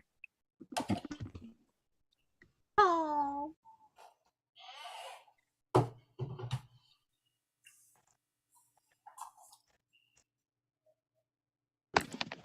Just waiting for Ken to black himself out. Oh, he's in Greece. What page are we on? 67. Okay, I got it.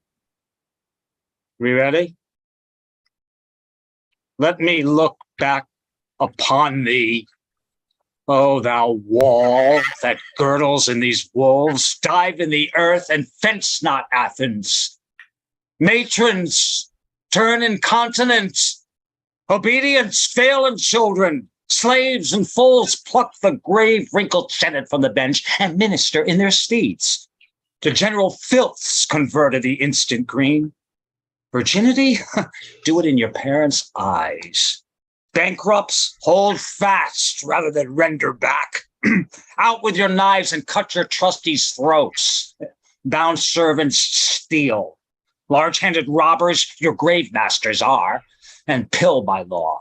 Maid to thy master's bed, thy mistress is of the brothel. Some of 16 pluck the lind crutch from the old limping sire. With it beat out his brains.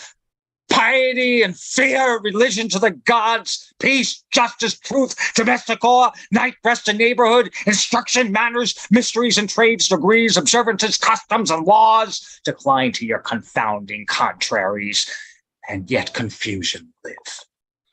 Plagues, incident to men, your potent and infectious fevers heap on Athens ripe for stroke. The cold sciatica cripple our senators, that their limbs may halt as lamely as their manners. Lust and liberty creep in the minds and marrows of our youth, that against the stream of virtue they may strive and drown themselves in riot. Itches, blains, so we all in the Athenian bosoms and their crop be general leprosy. Breathe, infect, breathe, that their society, as their friendship, may be merely poison. Nothing I'll bear from thee but nakedness, thou detestable town. Take that too with multiplying bands. Tymon will to the woods, where he shall find the unkindest beast more kinder than mankind. The gods confound. Hear me, you good gods all. The Athenians both within and out that wall. And grant as Tymon grows, his hate may grow to the whole race of mankind, high and low. Amen. Hear ye, master. Steward, where's our master? Are we undone, cast off, nothing remaining? Alack, my fellows, what shall I say to you? Let me be recorded by the righteous gods. I am as poor as you. Such a house broke, so noble a master, fallen, all gone, and not one friend to take his fortune by the arm and go along with him? As we do turn our backs from our companion thrown into his grave, so his familiars to his buried fortune slink all away, leaving their false vows with him like empty purses picked. And his poor self, the dedicated beggar to the air with his disease of all shunned poverty, walks like contempt alone. 4 of our followers, All broken implements of a ruined house. yet do our hearts wear Tymon's livery, that see I by our faces we are fellows still, serving alike in sorrow. Leaked is our bark, and we poor mates stand on the dying deck. Hearing the surge's threat, we must all part into the sea of air. Good fellows all. The latest of my wealth I'll share amongst you. Wherever we shall meet, for Tymon's sake, let's yet be fellows. Let's shake our heads and say, as 'twere a knell unto our master's fortunes, we have seen better days. Let's each take some. Nay, put out all your hands, not one word more. Thus part we rich in sorrow, parting poor. Oh, the fierce wretchedness that glory brings us. Who would not wish to be from wealth exempt, since riches point to misery and contempt? Who would be so mocked with glory, or to live but in a dream of friendship, to have his pomp and all that state compounds, but only painted like his varnished friends? Poor honest lord, brought low by his own heart, undone by goodness. Strange, unusual blood, when man's worst sin is he does too much good. Who then dares to be half so kind again? For bounty that makes gods does still mar men. My dearest lord, blessed to be most accursed, rich only to be wretched, thy great fortunes are made thy chief afflictions. Alas, kind lord, he's flung in rage from this ungrateful seat of monstrous friends, nor has he with him to supply his life, or that which can command it. I'll follow and inquire him out. I'll ever serve his mind with my best will. Whilst I have gold, I'll be his steward still. Oh, blessed breeding sun, draw from the earth rotten humidity. Below thy sister's orb, infect the air. Twin brothers of one womb, whose procreation, residence, and birth scarce is divided, touch them with several fortunes. The greater scorns the lesser. Not nature, to whom all sores lay siege, can bear great fortune, but by contempt of nature. Raise me this beggar, and deny that lord. The senators shall bear contempt hereditary. The beggar, native honor. It is the pastor's large, the brother's size, the want that makes some leave. Who dares the purity of mankind stand upright and say, this man's a flatterer? If one be, so they all are. For every rise of fortune is smoothed by that below. The learned pate ducks to the golden fool. All's oblique. There's nothing level in our cursed natures but direct villainy. Therefore be abhorred all feasts, societies, and throngs of men. His semblable, yea, himself, Tymon, disdains. Destruction, fang mankind. Earth, yield me roots. Who seeks for better of thee, sauce his palate with the most operant poison. What is here? Gold? Yellow? Glittering? Precious? Gold? No, gods! I am no idle votarist. Roots, you clear heavens!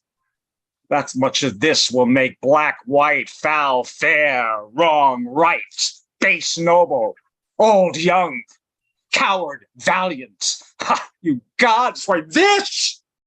What is this, you gods? Why this will lug your priests and servants from your sides, pluck stout men's pillows from below their heads. Yeah, this yellow slave will knit and break religions, bless the accursed, make the whore leprosy adored.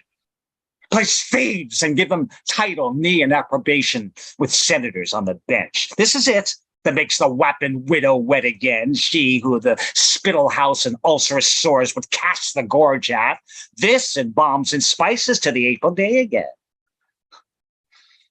Condemned earth, the common whore of mankind that puts odds among the rout of nations, I will make thee do thy right nature.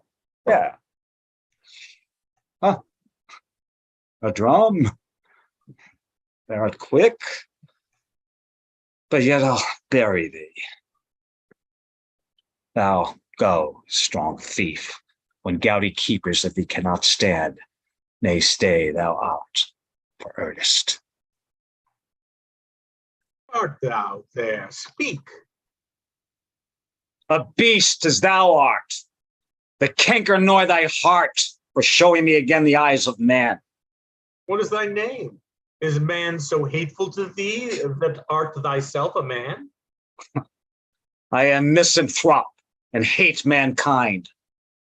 For thy part, I do wish thou were a dog, that I might love thee something. I know thee well, but in thy fortunes am unlearned and strange. I know thee too. More than that, I know thee. I not desire to know. Follow thy drum with man's blood. Paint the grounds, gulls, religious canons, civil laws are cruel. Then what should war be? This fell whore of thine hath in her more destruction than my sword, for all her cherubim look. Thy lips, brat! Oh, I will not kiss thee, then the rot returns to thine own lips again. How came the noble Tymon to this change? As the moon does, while wanting light to give. But then we knew I could not like the moon. There were no suns to borrow of. Noble Tymon, what friendship may I do thee? None but to maintain my opinion. What is it, Tymon? Promise me friendship, but perform none. If thou wilt not promise, the gods plague thee, for thou art a man. If thou dost perform, confound thee, for thou art a man. I have heard in some sort of thy miseries. Thou sawest them when I had prosperity. I see them now. Then was a blessed time. As thine is now. Held with a, as thine is now. Held with a brace of harlots. Is this the Athenian minion whom the voice, no, this is somebody else. This is Tymon. Yes. Is this the Athenian? It's Tymandra. Tymon. Are we in my? Is this the Athenian minion? Wait, is that whom the world voice so regardfully? Art thou Tymandra? Oh, yes. Be a whore still. They love thee not that use thee. Give them diseases, leaving thee with thee their lust. Make use of thy salt hours. Season the slaves for tubs and baths. Bring down rose-cheeked youths to the pug fast and the diet. Hang thee, monster! Pardon him, sweet Tymandra, for his wits are drowned and lost in his calamities. I have but little gold of late, brave Tymon, the want whereof doth daily make revolt in my penurious band.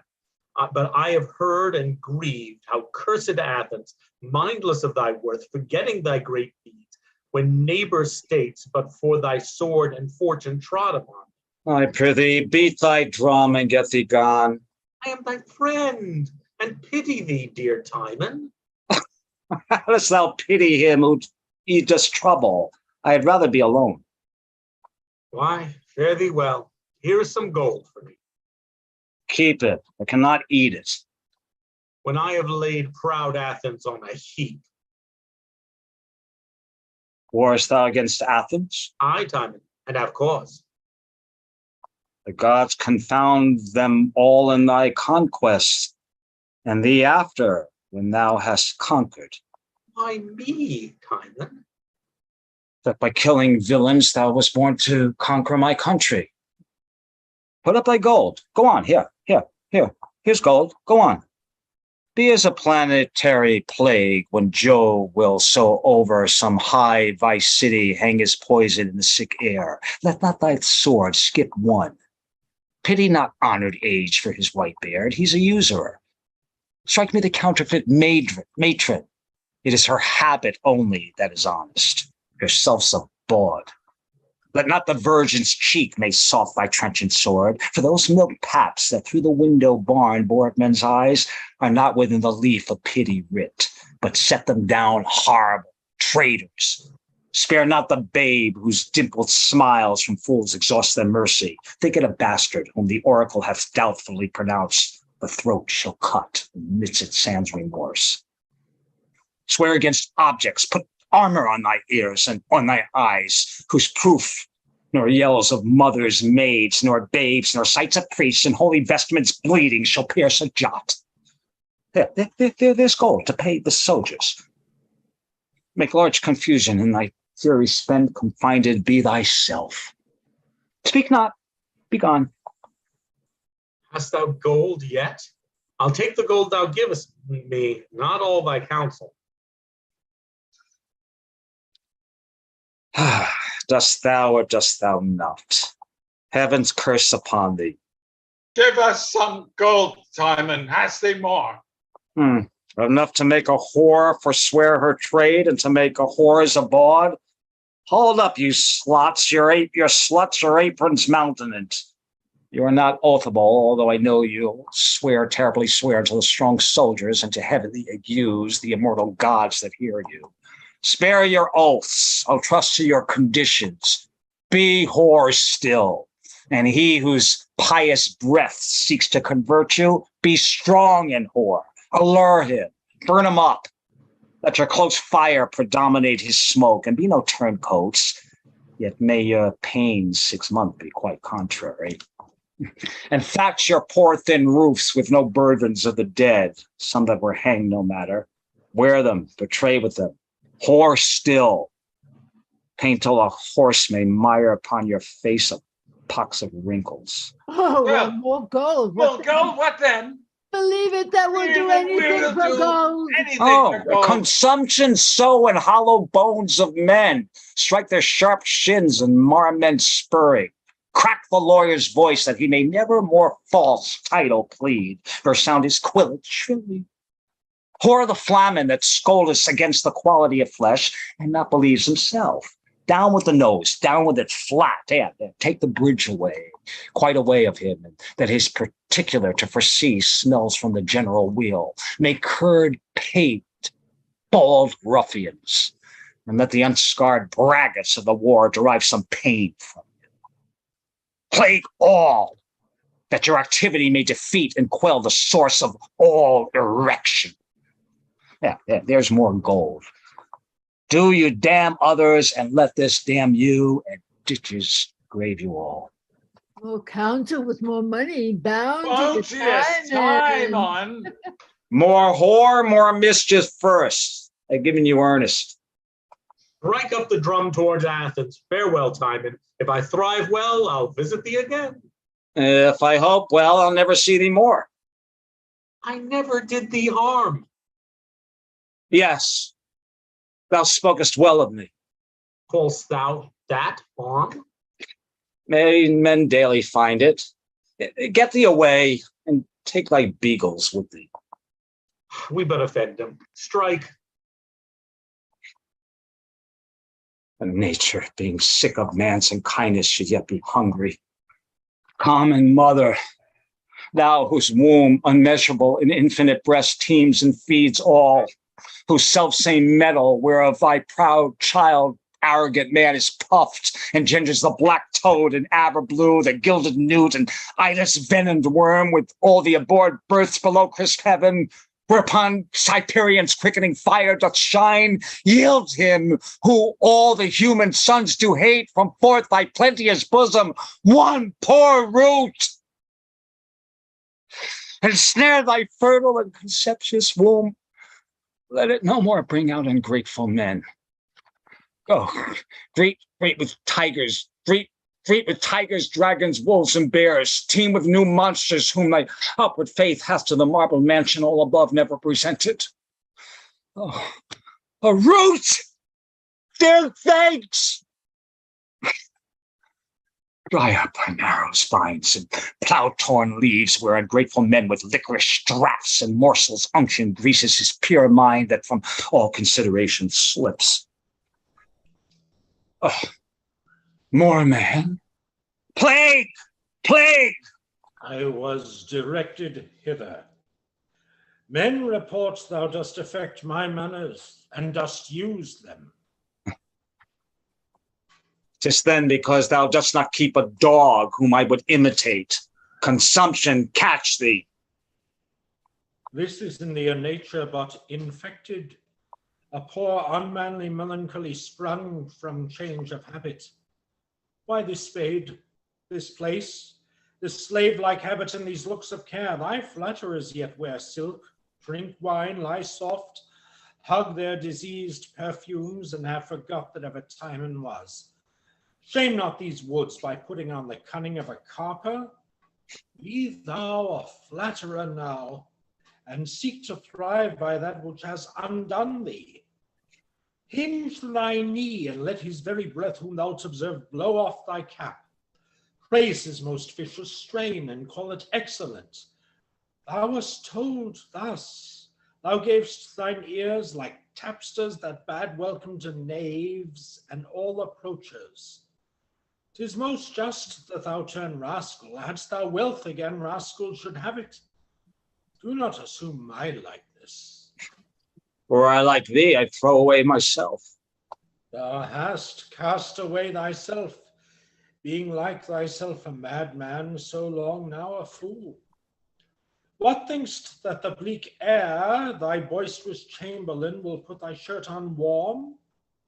Will these moist trees that have outlived the eagle page thy heels and skip when thou point'st out? Will a cold brook, candied with ice, coddle thy morning taste to cure thy o'er-night surfeit? Call the creatures whose naked natures live in all the spite of wreakful heaven, whose bare unhoused trunks to the conflicting elements exposed on some your nature, bid them flatter thee. Oh, thou shalt find. A fool of thee, depart. I love thee better now than e'er I did. I hate thee worse. Why? Thou flatterest misery. I flatter not, but say thou art a caitiff. Why dost thou seek me out? To vex thee. Always a villain's office, or a fool's. Dost please thyself in it? Aye. What, a knave too? If thou didst put this sour cold habit on to castigate thy pride, 'twere well. But thou dost it enforcedly. Thou'dst courtier be again, wert thou not beggar. Willing misery outlives, and certain pomp is crowned before. The one is filling still, never complete, the other at high wish. Best state contentless, hath the distracted and most wretched being worse than the worst content. Thou shouldst desire to die, being miserable. Not by his breath, that is more miserable. Thou art a slave, whom fortune's tender arm with favors never clasped, but bred a dog. Hast thou, like us, from our first swath proceeded the sweet degrees that this brief world affords, to such as may the passive drugs of it freely command us, thou would have plunged thyself in general riot, melted down thy youth in different beds of lust, and never learned the icy precepts of respect, but followed the sugared gay before thee. But myself, who had the world as my confectionery, the mouths, the tongues, the eyes, and hearts of men, at duty more than I could frame employment, that numberless upon me stuck as leaves dew on the oak, have with one winter's brush fell from their bows and left me open bare for every storm that blows. Aye, to bear this that never knew but better is some burden. Thy nature did commence in sufferance. Time has made thee hard in it. Why shouldest thou hate men? They never flattered thee. Why hast thou given? What hast thou given? If thou wilt curse thy father, that poor rag must be thy subject, who in spite put stuff to some she-beggar and compounded thee, poor rogue, hereditary. And speak on. Now that thou hast not been born the worst of men, thou hast been a knave and a flatterer. Art thou proud yet? I, that I am not thee. I, that I was no prodigal. I, that I am one now, where all the wealth I have shut up in thee, I give thee leave to hang it. Get thee gone. But the whole life of Athens were in this, thus I would eat it. Here I will mend thy feast. Yeah, first mend thy company, take away thyself. So I shall mend mine own by the lack of thine. 'Tis not well mended so, it is but botched. If not, I would it were. What wouldst thou have to Athens? Thither in a whirlwind. If thou wilt, tell them I have gold. Look, so I have. Here is no use for gold. Ah, the best and truest, for here it sleeps and does no hired harm. Where liest tonight, Tymon? Under that, it's above me. Where feedest thou a days, Apomantus? Where my stomach finds meat, or rather where I eat it. Would poison were obedient and knew my mind. Where wouldst thou send it? To sauce thy dishes. The middle of humanity thou never knewest, but the extremity of both ends. When thou wast in thy guilt and thy perfume, they mocked thee for too much curiosity. In thy rags thou knowest none, but art despised for the contrary. There's a meddler for thee, eat it. On what I hate, I feed not. Dost hate a meddler? Aye, though it looks like thee. And thou'dst hated meddler sooner, thou shouldst have loved thyself better now. What man didst thou ever know unthrift that was beloved after his means? Who without those means thou talkest of didst thou ever know beloved? Myself. I understand thee. Thou hast some means to keep a dog. What things in the world canst thou nearest compare to thy flatterers? Women nearest, but men are the things themselves. What wouldst thou do with the world, Apomantus, if it lay in thy power? Give it the beasts to be rid of the men. Wouldst thou have thyself fall in the confusion of men and remain a beast with the beasts? Aye, Tymon. Beastly ambition, which the gods grant thee to attain to. If thou were a lion, the fox would beguile thee. If thou were a lamb, the fox would eat thee. If thou were a fox, the lion would suspect thee. When peradventure thou were accused by the ass, if thou wert the ass, thy dullness would torment thee, and still thou livest but as breakfast to the wolf. If thou were the wolf, thy greediness would afflict thee, and oft thou shouldest hazard thy life for thy dinner. Without the unicorn, pride and wrath would confound thee, and make thine own self the conquest of thy fury. Without a bear, thou wouldst be killed by the horse. Without a horse, thou wouldst be seized by the leopard. Without a leopard, that were germane to the lion, and the spots of thy kindred were jurors on thy life. All thy safety were remotion, thy defense absence. What beast couldst thou be that were not subject to a beast? And what a beast art thou already that sees not thy loss and transformation? If thou couldst please me with speaking to me, thou mightst have hit upon it here. The Commonwealth of Athens is become a forest of beasts. How has the ass broke the wall that thou art out of the city? Yonder comes a poet and a painter. The plague of company light upon thee, I will fear to catch it and give way. When I know not what else to do, I'll see thee again. When there is nothing living but thee, thou shalt be welcome. I'd rather be a beggar's dog than Appomattus. Thou art the cap of all the fools alive. Would thou were clean enough to spit upon. A plague on thee, thou art too bad to curse. All villains that do stand by thee are pure. There is no leprosy but what thou speakst. If I name thee, I'll beat thee, but I should infect my hands. I would my tongue could pluck them all. Away, thou issue of a mangy dog. Choler does kill me that thou art alive. I swoon to see thee. Would thou wouldst burst. Away, thou tedious rogue. I am so sorry I shall lose a stone by thee. Beast. Slave. Toad. Rogue. Rogue. Rogue. So sick of this false world, and will love not aught but even the mere necessities upon it. Then Tymon, presently prepare thy grave. Lie where thy light foam of the sea may beat, thy gravestone daily. Make thine epitaph that death in me and others' lives may laugh. Oh, thou sweet king killer and dear divorcee to his natural sun and fire, thy bright defiler of Hymen's purest bread, thou valiant Mars, thou ever young fresh love and delicate wooer, whose blush doth thaw the consecrated snow that lies on Dian's lap.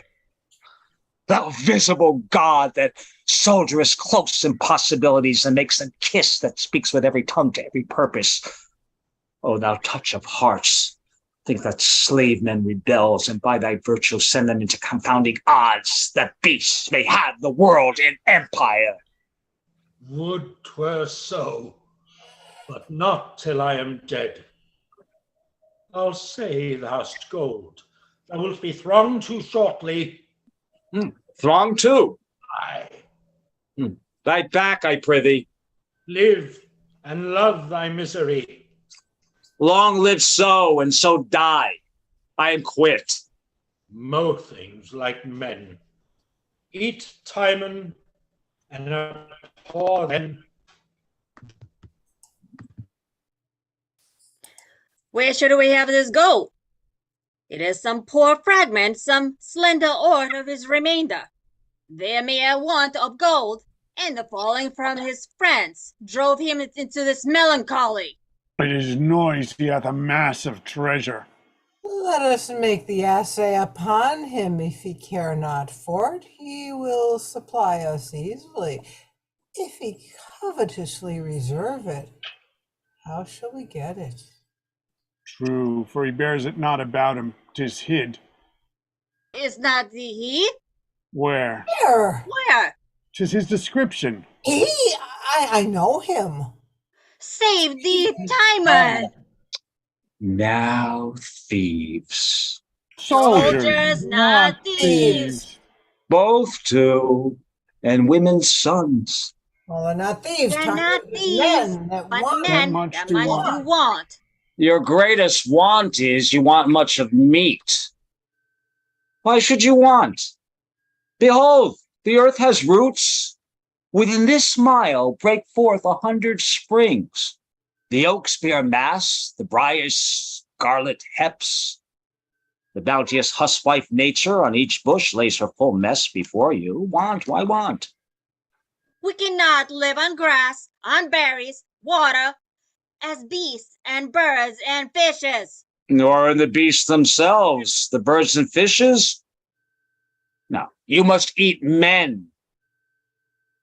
Yet thanks I must you con that you are thieves professed, that you work not in holier shapes. For there is boundless theft in limited professions.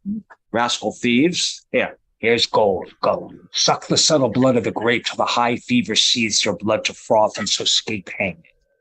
Trust not the physician, his antidotes are poison, and he slays more than you do, rob. Take wealth and lives together. Do, villains, do. Since you protest to do it like workmen, I'll example you with thievery. The sun's a thief, and with his great attraction robs the vast sea. The moon is an arrant thief, and her pale fire she snatches from the sun.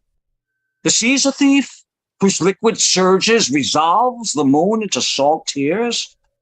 The earth's a thief that feeds and breeds by a composture stolen from general excrement.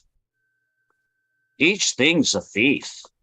The laws, your curb and whip in their rough power, has unchecked theft. Love not yourselves away. Rob one another. Here, there's more gold. Cut throats. All that you meet are thieves. To Athens, go. Break open shops. Nothing can you steal but thieves to lose it. Steal less, for this I give you, and gold confound you. Howsoever, amen. Has almost charmed me from my profession by persuading me to it. 'Tis in the malice of mankind that he thus advises us not to have us thrive in our mystery. I'll believe him as an enemy and give over my trade. Let us first see peace in Athens. There is no time so miserable but a man may be true. Oh, you gods! Is yon despised and ruinous man my lord? Full of decay and failing. Oh, monument and wonder of good deeds, evilly bestowed.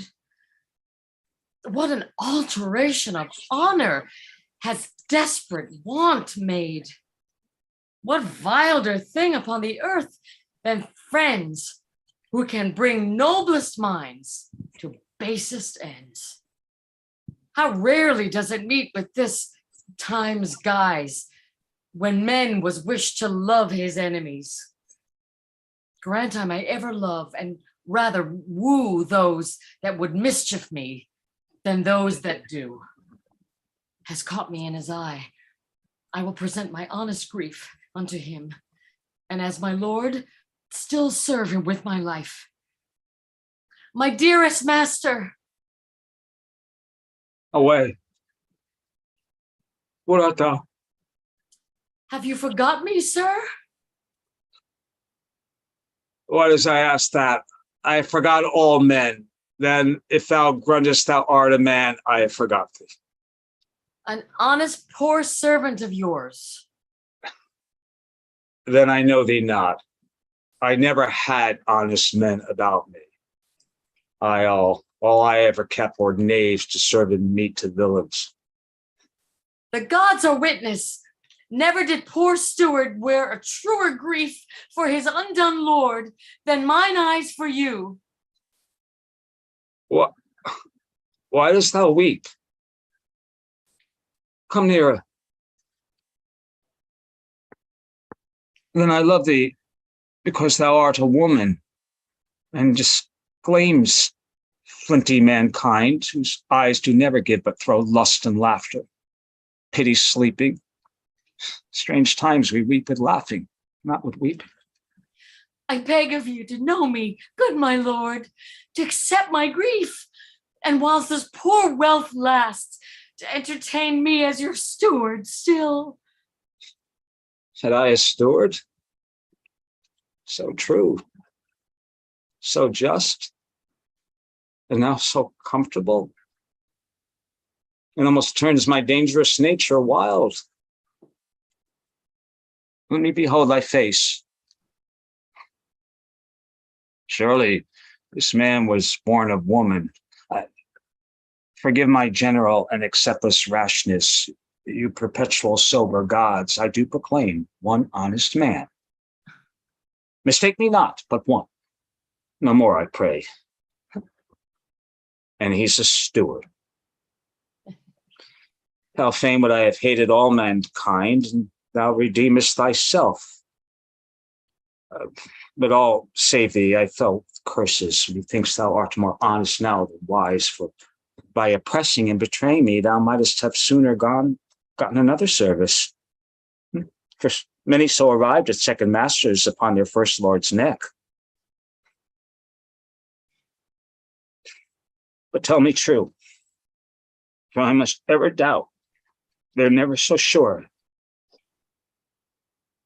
Is not thy kindness subtle, covetous, if not a usuring kindness, and as rich men deal gifts, expecting in return 20 for 1?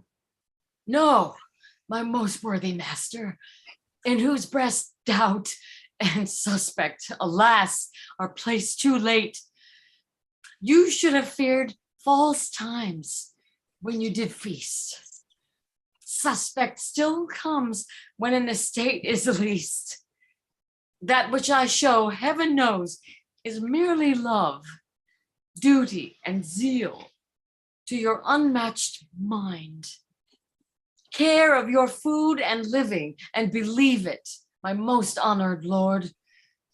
For any benefit that points to me, either in hope or present, I'd exchange for this one wish, that you had power and wealth to requite me by making rich yourself. Look thee, 'tis so. Thou singly honest man. Here, take the gods out of my misery. The gods out of my misery has sent thee treasure. Go. Live rich and happy, but thus conditioned.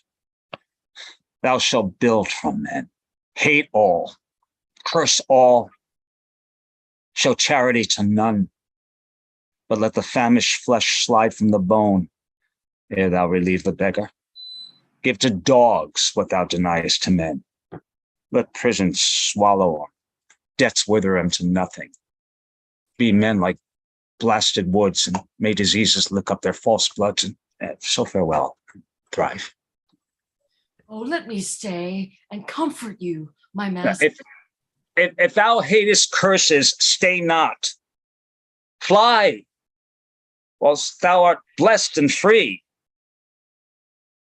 Never see thou man, and let me never see thee.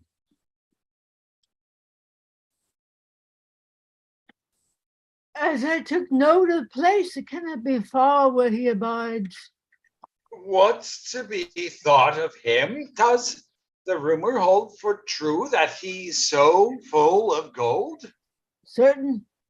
Alcibiades reports it, for Nicaea and Timadaio had gold of him. He likewise enriched poor straggling soldiers with great quantity, 'tis said. 'Tis said he gave unto his steward a mighty sum. Then this breaking of his has been but a try for his friends? Nothing else. You shall see him a palm in Athens again, and flourish with the highest. Therefore, 'tis not amiss we tender our loves to him in this supposed distress of his. It will show honesty in us, and is very likely to load our purposes with what they travail for, if it be a just and true report that goes of his having. What have you now to present unto him? Oh, nothing at this time but my visitation. Only I will promise him an excellent peace. I must serve him so too. Tell him of an intent that's coming toward him. Oh, good is the best.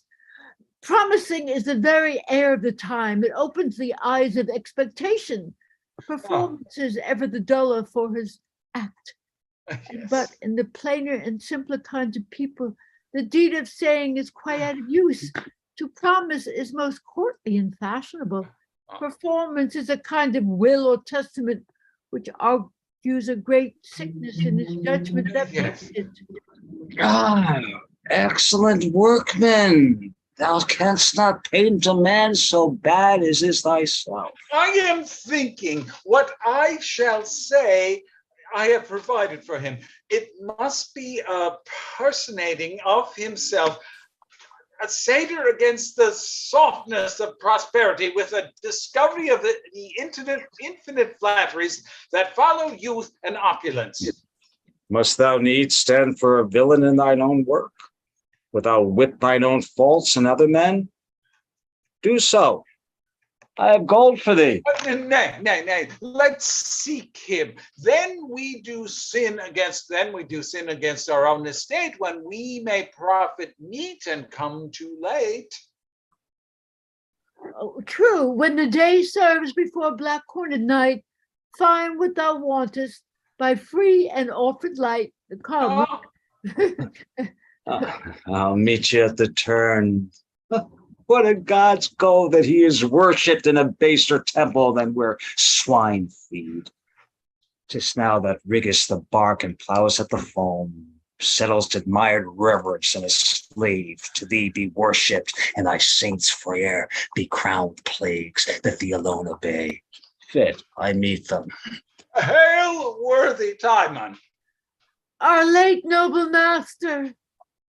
Have I once lived to see two honest men? Sir, having often of your open bounty tasted, hearing you were retired, your friends fall off, whose thankless natures, abhorred spirits, not all the whips of heaven are large enough.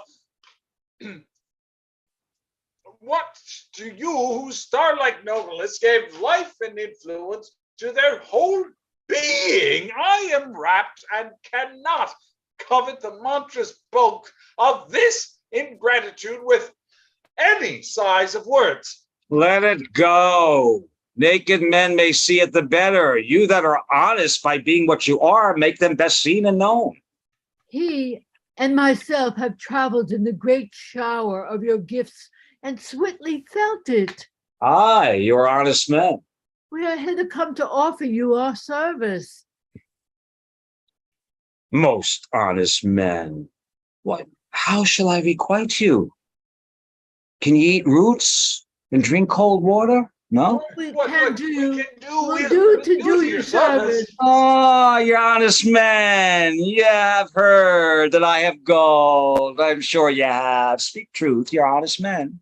So it is said, my noble lord, but therefore came not my friend nor I. Good honest men, thou drawest a counterfeit best in all Athens. Thou art indeed the best. Thou counterfeitest most life. So, my lord. Even so, sir, as I say. And for thy fiction, why thy verse swells with stuff so fine and smooth that thou art even natural in thine art. But for all this, my honest-natured friends, I must needs say you have a little fault. Marry, 'tis not monstrous in you, and neither wish I you take much pains to mend. Beseech your honor to make it known to us. Ah, you'll take it ill. Oh, most thankfully, my lord. Will you indeed? Doubt it not, worthy my lord. There's never a one of you but trusts a knave that mightily deceives you. Do we, my lord? Aye, and you hear him cog, see him dissemble, know his gross patchery, love him, feed him, keep in your bosom, yet remain assured that he's a made-up villain. I know none such, my lord. Nor I. Look you, I love you well. I'll give you gold. Rid me these villains from your companies. Hang them or stab them, drown them in draft, confound them by some course, and come to me. I'll give you gold enough. Name them. Let's know them. Yeah, you that way and you this. But two in company, each man apart, all single and alone. Yet an arch villain keeps him company. If where thou art two villains, shall not be come not near him. If thou wouldst not reside, but where one villain is, then him abandon. Hence, pack, there's gold. You came for gold, you slaves. You have worked for me. There's payment, hence. You're an alchemist. Make gold of that. Out, rascals, dogs.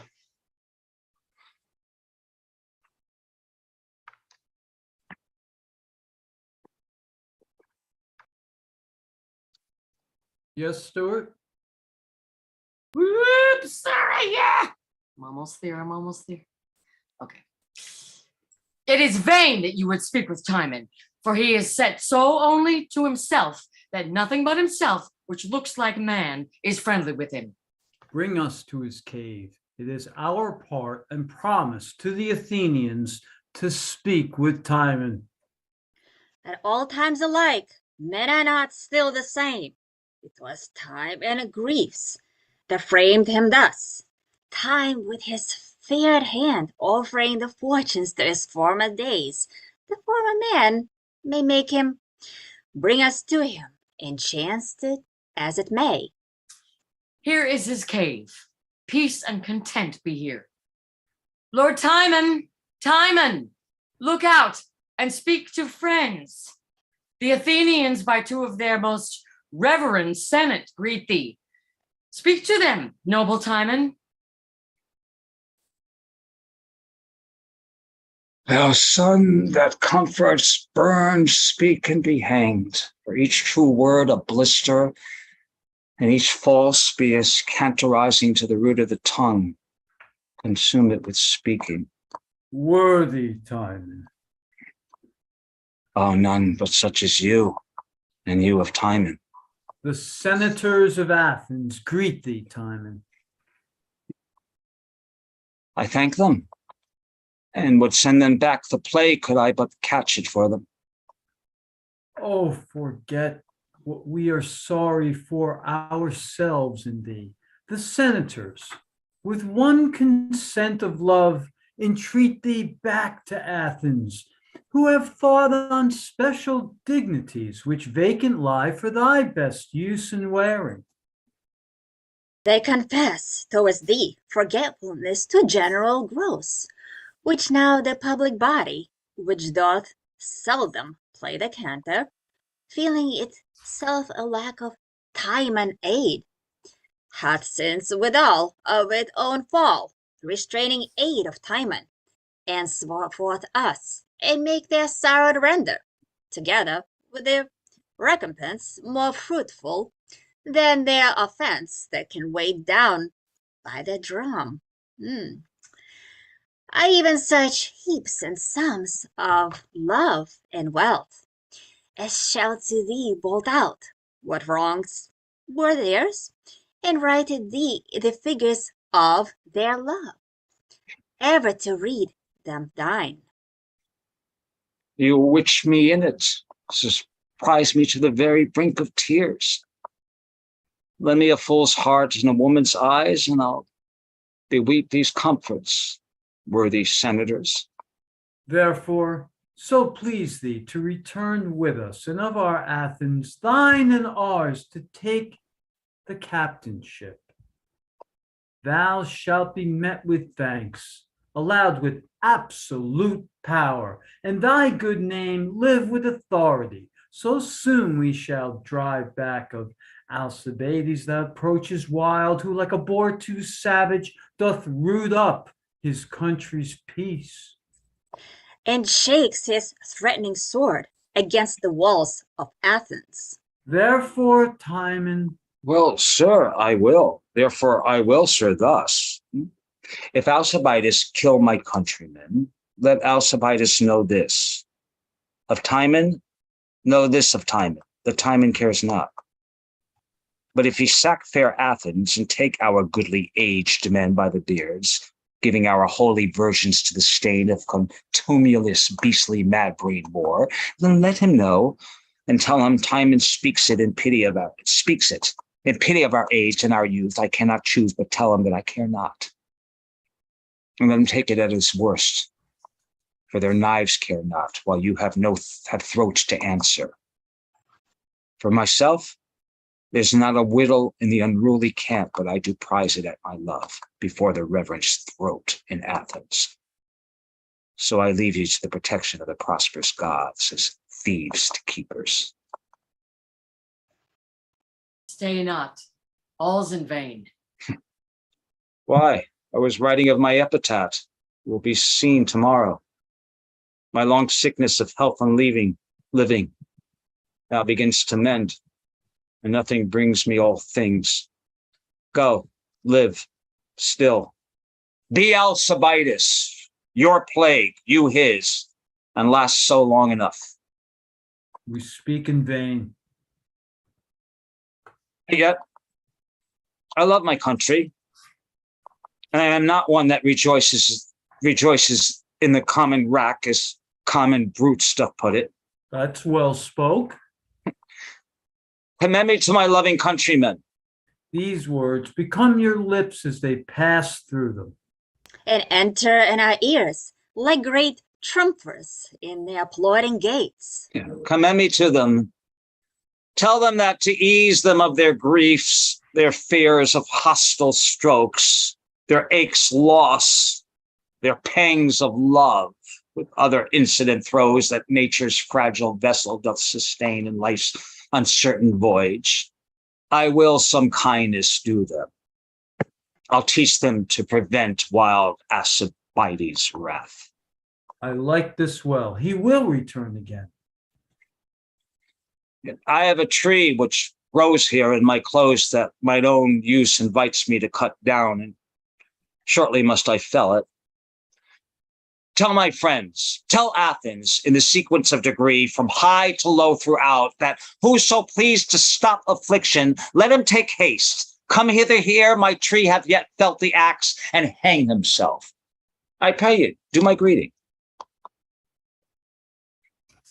Trouble him no further. Thus you still shall find him. Come not to me again, but say to Athens, Tymon has made his everlasting mansion upon the beached verge of the salt flood, who once a day with his embossed froth the turbulent surge shall cover. Thither come, and let my gravestone be your oracle. Lips, let 4 words go by and language end. What is amiss, plague and infection meant. Graves only be men's works, and death their gain. Son, hide thy beams. Time has done his reign. His discontents are unremovably coupled to nature. I hope in him is dead. Let us return and strain what other means is left unto us in a dear pearl. It requires swift foot.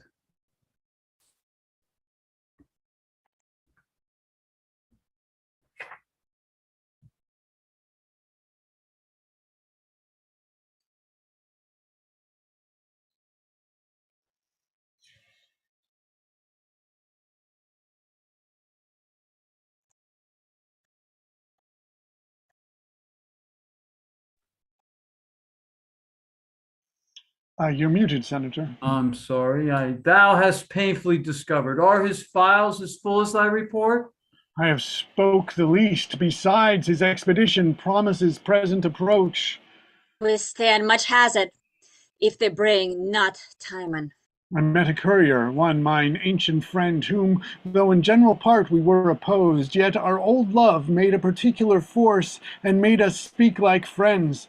This man was riding from Alcibiades to Tymon's cave with letters of entreaty, which imported his fellowship in the cause 'gainst your city, in part for his sake moved. Here come our brothers. No talk of Tymon, nothing of him expect. The enemy's drum is heard, and fearful scouring doth change the air with dust in it, and prepare. Ours is the fall I fear, our foes the snare.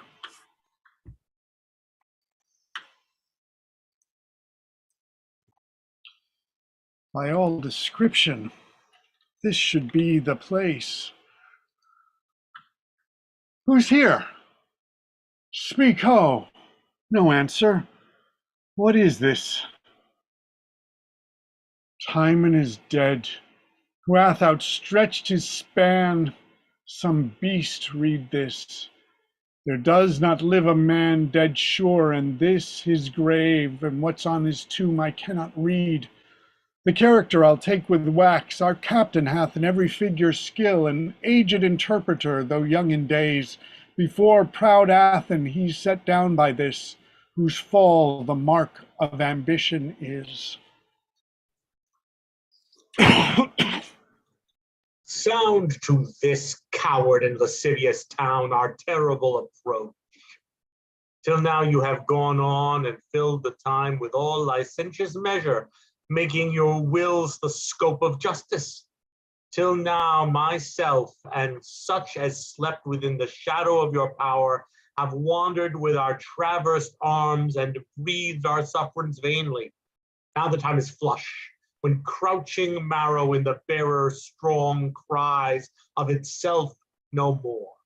Now breathless wrong shall sit and pant in your great chairs of ease, and pursy insolence shall break his wind with fear and horrid flight.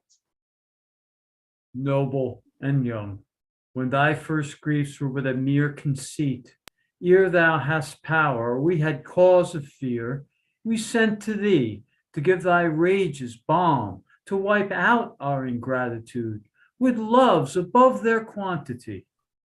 So did we woo transformer Tymon in a city's love by humble message and by promised meanness. We would not all unkindle, not all deserve the common stroke of war. These walls of ours were not erected by their hands from whom you have received your grief, nor are they such that these great towers, trophies, and schools should fall for private faults in them. Nor are they living who were in the motives that you first went out. Shame that were wanted, cunning in excess, had broke in their hearts.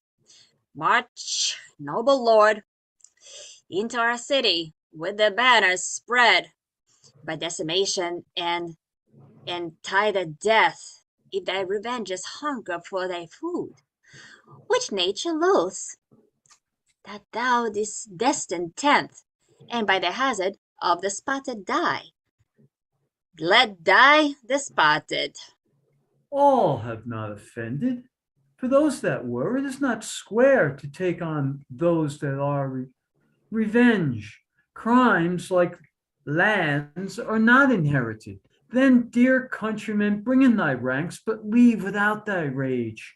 Spare thy Athenian cradle, and those kin which in the bluster of thy wrath must fall with those that have offended, like a shepherd.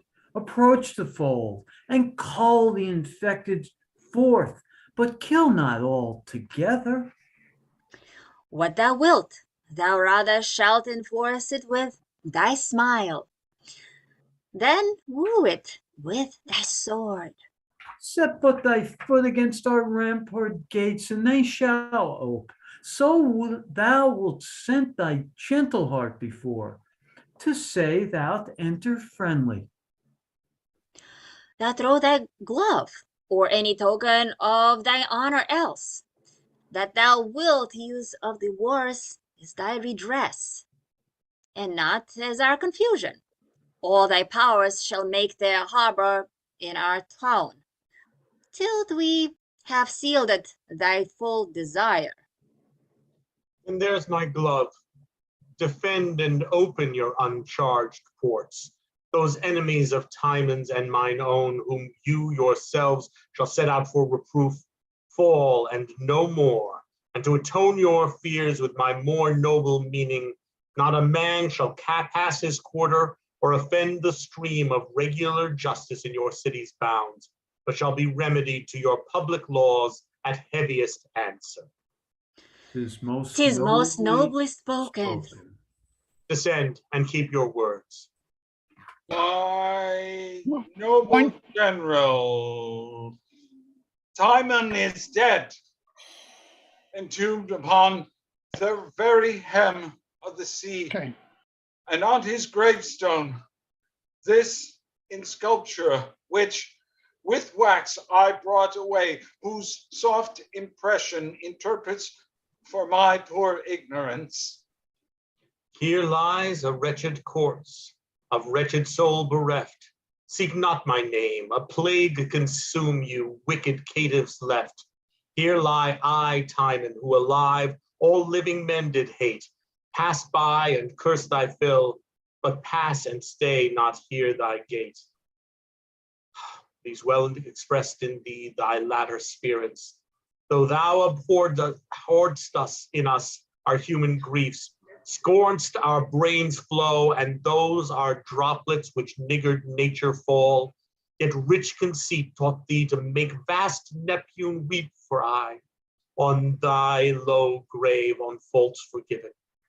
Dead is noble Tymon, of whose memory hereafter more. Bring me into your city, and I will use the olive with my sword, make war breed peace, make peace stint war, make each prescribe to other as each other's leech. Let our drummers strike.